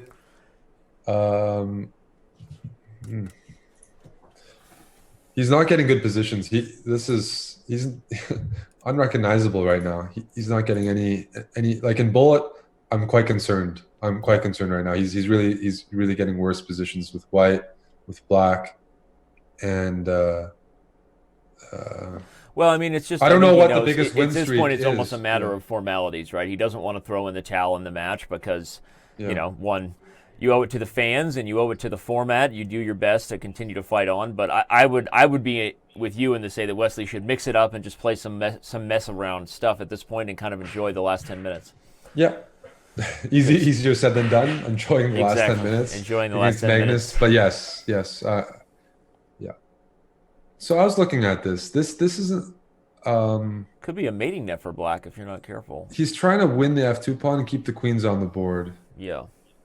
So queen F3. I mean, this game should not be one that Wesley loses. Wesley's be worried about better. Some sort of mating net over here. Yeah, but Wesley's actually much... I'd say much better here. I would say much better. Queen E2 almost just traps the bishop straight up. And an ideal setup here. Oh, that's a very interesting move that he's gone for. He's starting bishop E1. If you can fix the queenside pawns, he's arguing that he should be able to draw. Yeah. Okay. Well, Wesley's going to get an established. Wesley's going to be able to push this. Wesley is not losing this game. I will make that prediction now. For sure. That's a very Wesley safe one. stops the bleeding officially in this game. You heard the prediction from Eric Hansen. That's actually important because you don't want to lose 10 games in a row. You know, there's a term for that. But we don't want that. We don't want that. No. For everybody's sake, including the kids at home. So he wants the king walk. He puts the bishop on H5. He wants to provoke F6. F6 would lose immediately to king E6. But now he's going to king walk to A6, C5, B5, A6. If black plays F6, which he might have to right now, now you put the king back and you try to get the king back to F5 and go for the H6 pawn. So he is maximizing this position. Now he's starting C7 with the bishop leaves the diagonal. Right now. If king f7, it loses to king d6. So Magnus is under serious pressure right now. In King fact, f7 loses to king d6. bishop c7 is the only move I see, and now I might be tempted to play king e4 at the right moment. Yeah, and try to run in. Yeah, this is Still think it's a draw with best play, but he's okay. He's going to hold the maximized. c6 pawn with bishop b5 if the black king comes to d6. But now he can maybe play. Now Magnus got his king in the right place. Now this is a draw. Yeah. This is just a draw. You can't avoid trading off the pawns on the king side or allowing the bishop to get an outpost on g5. So, well, anyways, he stopped the bleeding there, but there's still a bit of time, and he's missing that bullet win. It's just Magnus is a really good bullet player. People always think of his blitz, but in bullet, the only guy he's lost to was Naka. And I'm sure they played other times as well. It's unclear how good he really is online. He's just all we know is he's super good, and his ceiling hasn't been established yet. But yeah, 3,000, 3,100 at bullet is something he may reach at the end of this match if he continues. Although he's going to lose a few points after drawing this one. So, for those of you, before we lose any viewers, obviously at this point we know Magnus Carlsen will be going on to win this match. Mathematically, not really possible for Wesley to catch him. However, we have interviews coming up with the players as soon as the next 11 and a half minutes are over. And if you're wondering when the next Speed Chess Championship match is, mark your calendars. It's only in 3 days. Magnus Carlsen will be moving on to take on Sasha Grishuk. Right there you see the number 1 seed will take on the number 5 seed. That match has already been confirmed by both Magnus Carlsen and Sasha Grishuk as a possible date. It's going down in 3 days, everybody. Wow. Magnus Carlsen, Sasha Grishuk. Now that's a match that Magnus, I'm going to say, will not be able to get away with so much laughter in the middle of the match, because I think Grishuk is a force to be reckoned with against Magnus in this format. Yeah. I mean, okay, Magnus is the heavy favorite, but I feel a bit bad talking about that match while Wesley's still here, fighting. He's going for that bullet win. But yes, Grishuk, in my opinion, is his toughest possible challenger. I think that's how I think it. Although I have to say, my prediction was completely off. Fabiano beating Grishuk in Blitz recently in St. Louis. It seems like there are more and more like dangerous Blitz players, and it's getting harder to predict. But the one thing is Magnus, to me, by the best at all formats when you put it together. I think he's better. The difference between him and speed chess and the others may even eclipse classical, because it's very hard for people to keep pace with him in no time. His intuition, his judgment, all that is like the best in my opinion. And it's a lot harder to draw him. And the results would back you up. So I agree. And he's going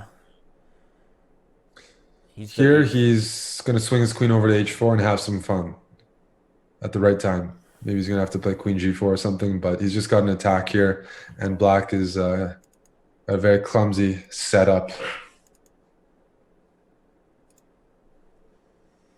Yeah, he's calculating here. Maybe there's other things to think about in regards to how to get control over the e-file. Moves. Okay, he does eventually go for He actually played queen h4. Yeah, rook e1. And now just rook e1, right? Yeah. I thought maybe rook e1 first, but this is also... So he's going for this, and he's starting rook takes e6 check. As well as rook e7 check in some positions. Yeah. So Wesley's going for a jog here, but it's not going to involve queen f8. Rook's going to go over to d1. Rook d1. Yeah, rook d1. There's not even rook e to d1. Rook e to d1. Yeah, to be not even knight c6, everyone, because the a8 rook just falls and the mating net is on. Wesley So will lose on time.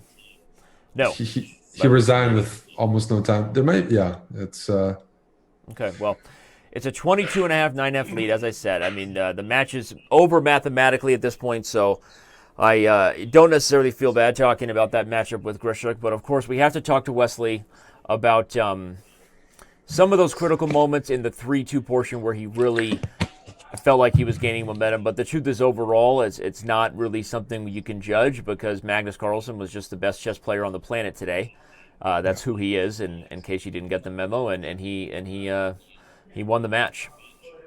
So that's it, everybody. That's what we saw, and we still have a few more games of it. Maybe we'll get some nice sexy checkmates here before it's all done. Look at this.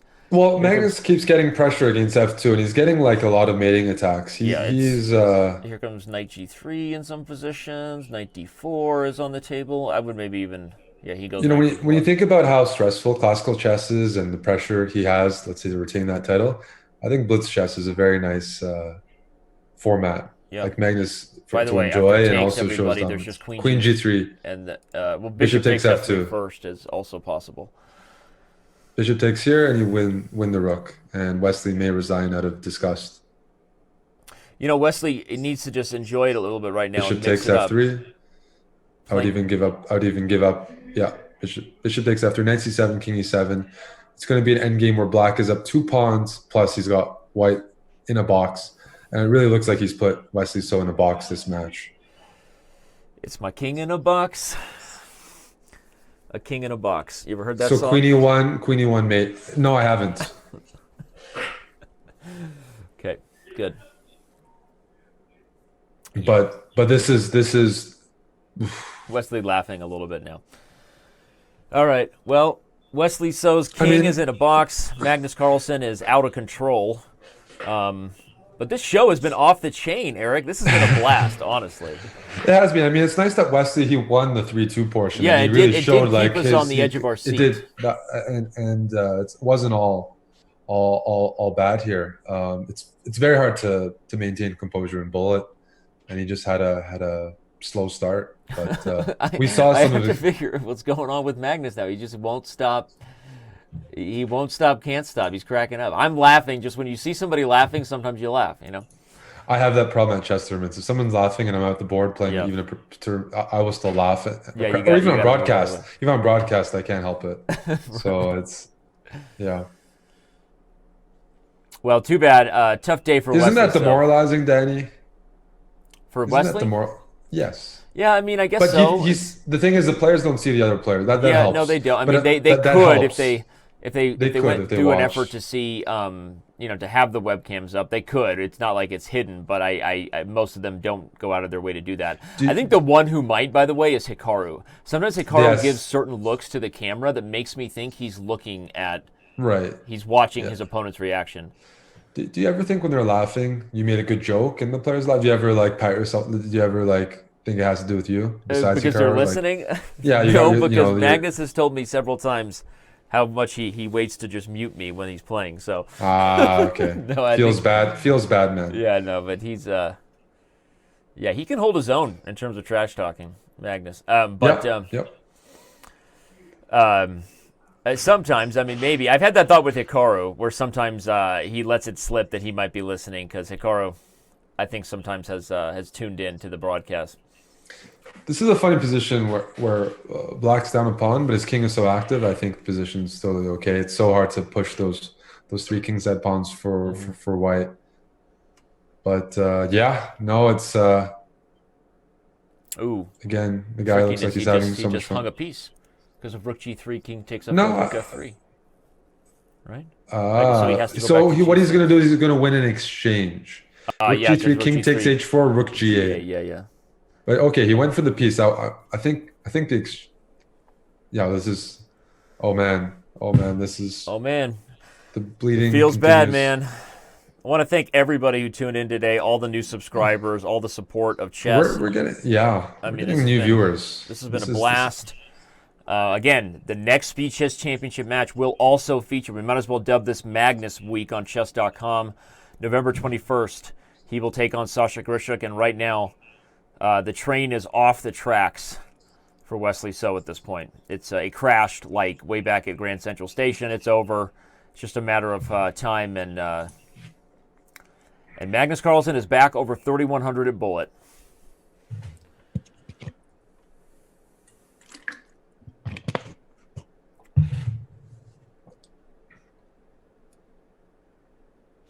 Seeing this makes me wish I would like to see Magnus play more Bullet online.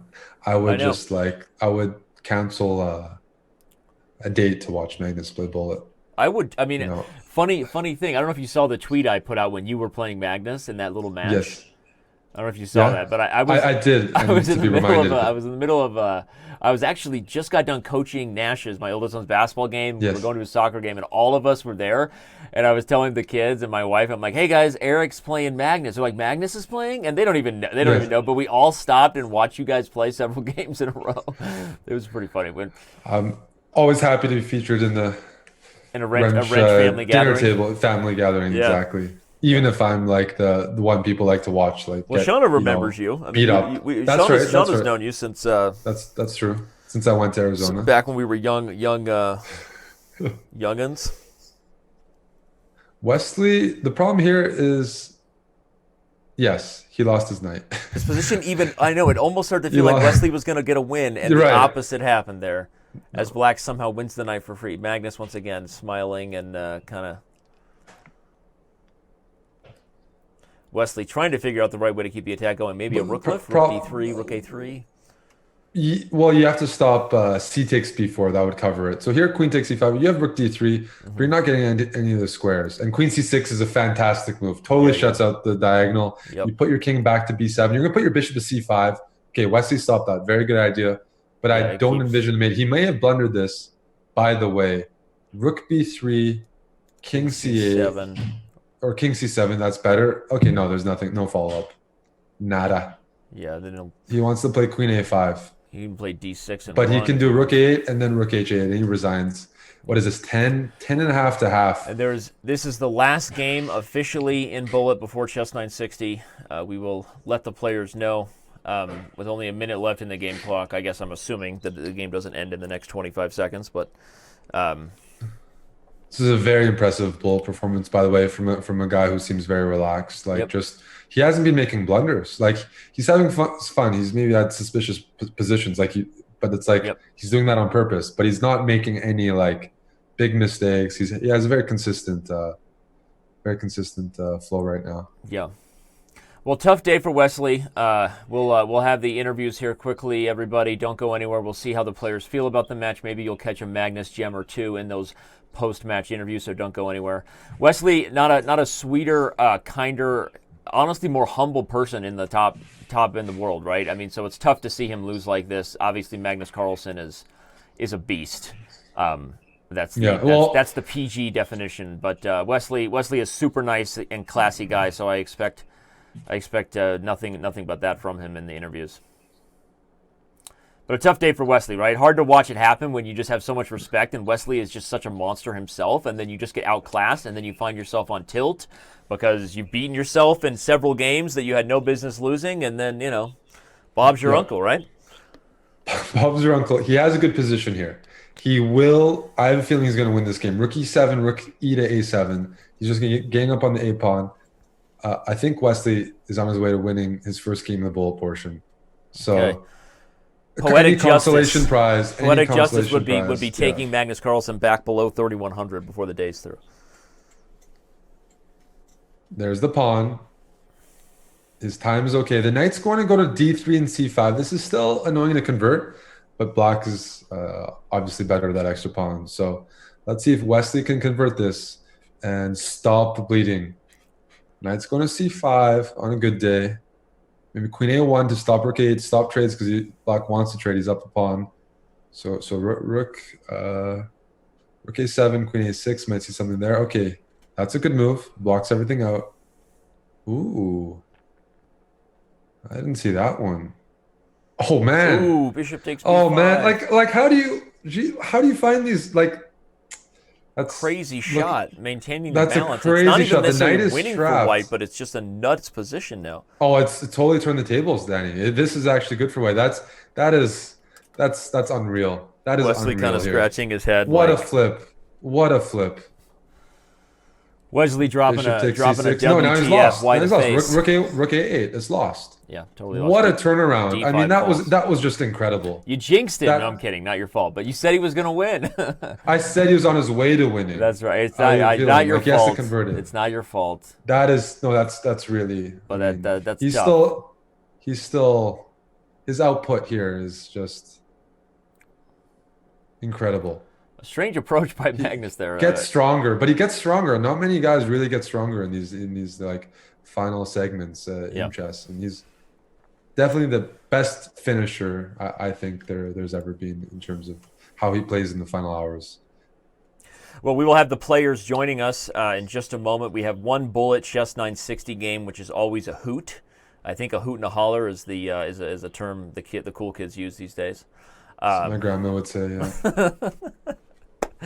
Hoot and a holler. You mean that's not still a relevant phrase? That's a Canadian grandma saying. Yeah.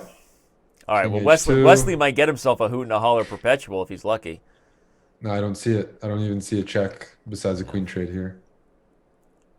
Yeah, I was going to say even bishop g6 and then rush the d pawn and. He's gonna bring the king in. He's gonna box out Wesley's. Okay, so he's gonna put the pawn on. But he can just push and the knight. Oh, the knight barely stops it. Okay, yeah. Well, the knight stops it, except he's just gonna win the knight.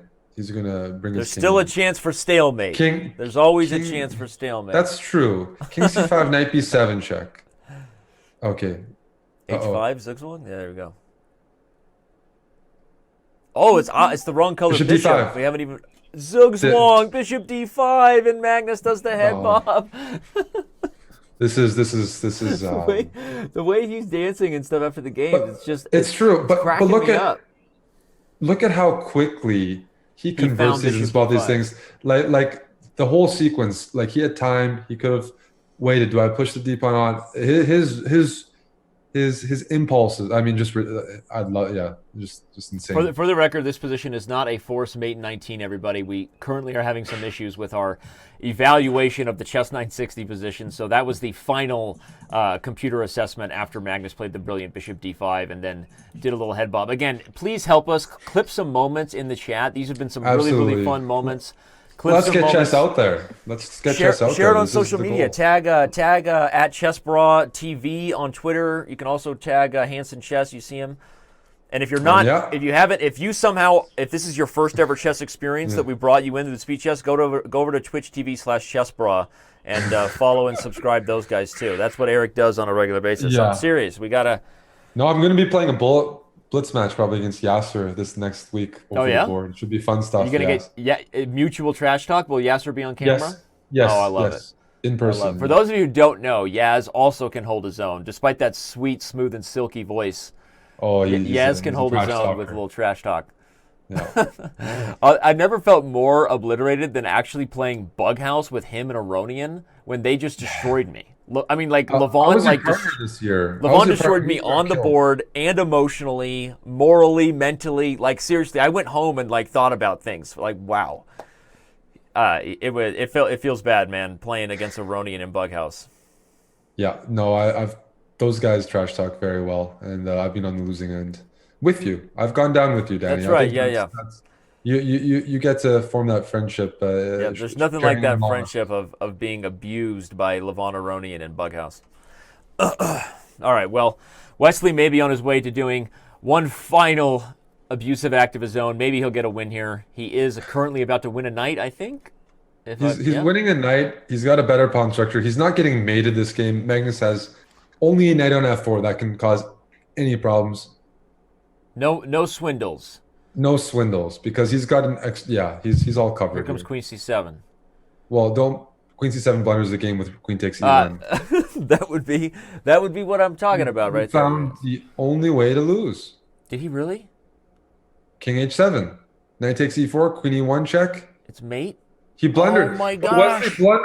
Wesley blundered that. This is incredible. That was a position I don't think he could ever blunder. He He could blundered still the win. entire He could board. still win here with Queen D7 or Queen C7. It's still Okay. tricky. Yes. The queen But- can also swing to F4 at some point. Come on, Wesley. Come on, Wesley. Yes. The knight's Black trapped. is winning. Queen He's D- trapping the knights. And he's got Queen E5 E5. check. Oh And man. he's trading queens. Oh man. Oh Wes, my I feel gosh. bad for Wesley. He was so winning this game. He would never ever lose this. It's the tilt. It's like three It's the hours of tilt. playing chess. It's the This is psychology of the game, of the moment. now he's The tripled difficult the aspect score of of Wesley. playing against Magnus Carlsen, and we'll bring the players on now as we unmuted Wesley So. Wesley is here, trying to unmute Magnus. For some reason, having a little bit of trouble.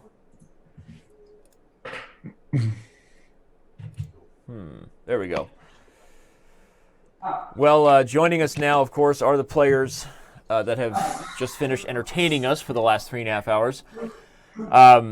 Magnus, you're not going to tell us you didn't play your best chess today, too, right? Although we caught you looking over your shoulder. Were you watching Real Madrid? That was our suspicion.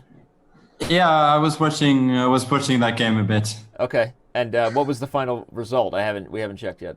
I don't know. It was 0-0 at halftime, and then after that, I didn't. It was 0-0 last time I saw in the second half, but I don't know how it ended.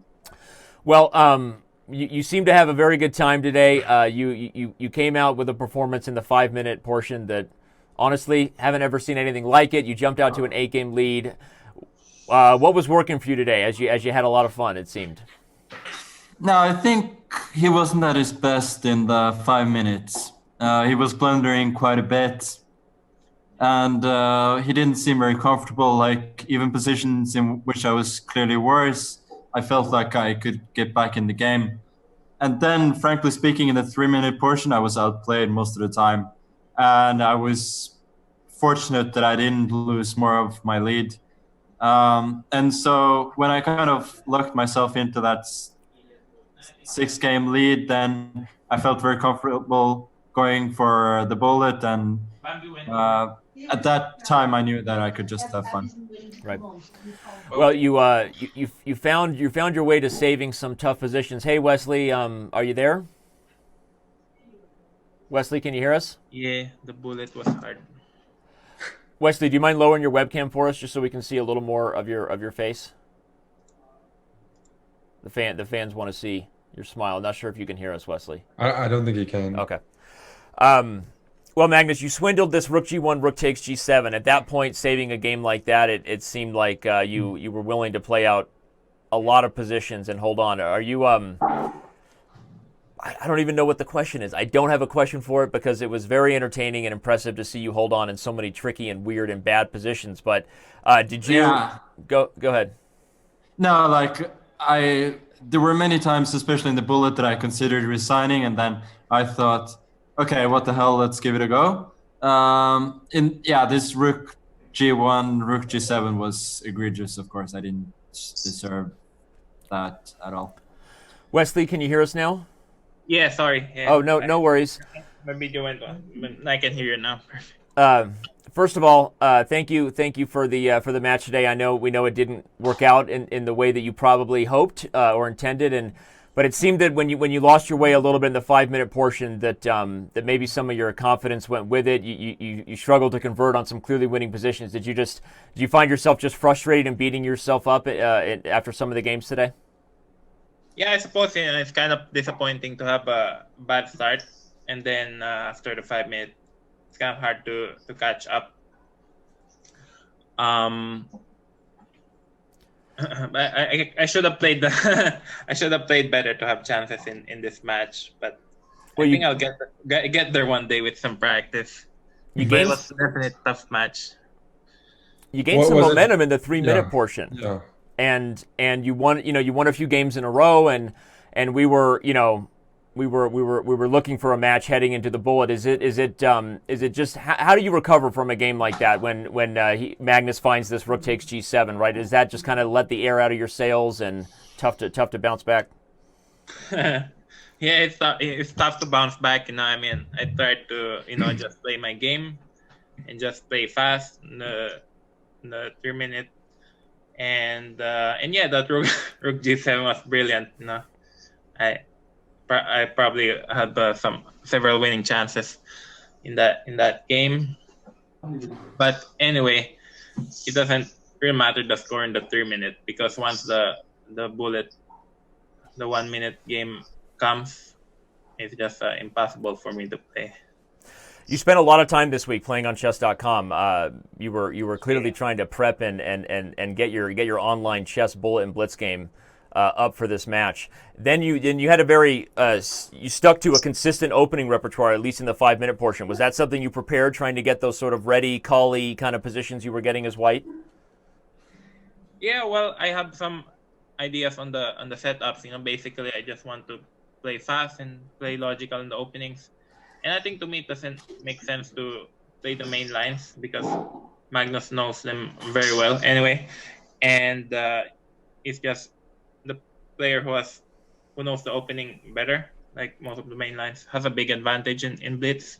So I figured it doesn't make sense for me to go to main line. So I just play B3 or the call. And it totally made sense to me. Got it. But still it didn't work out. And I spent some time playing in Chess.com this week in the last. But most of my games were 3-minute without increment. I think most players prefer without increment on Chess.com.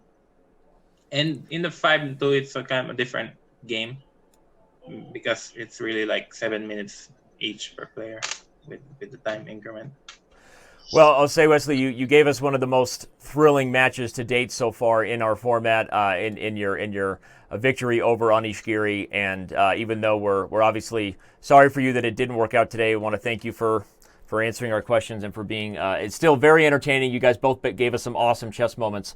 Magnus, before we let you go, the fans know that you're taking on Sasha Grishuk on November 21st. That's only in 3 days from now. How do you feel you stack up against a former World Blitz champion there? Well, I think the 3-minute portion is really where there's a lot of room for improvement. So if I can do that well there, also, then I think I have a very good chance. So I'm very much looking forward to that, and also following the other match between Hikaru and Sergey. Well, Eric, any other questions, or should we let our champions go, and we'll see Magnus in a few days, and wish Wesley best of luck. Yeah, probably they're pretty tired. I would like to take a little bit of credit. Thanks, Magnus, for the match. I never said that before, but I hope I helped warm you up. Yeah, absolutely. When I got killed. Sorry for leaving, but I had to go at that point. So.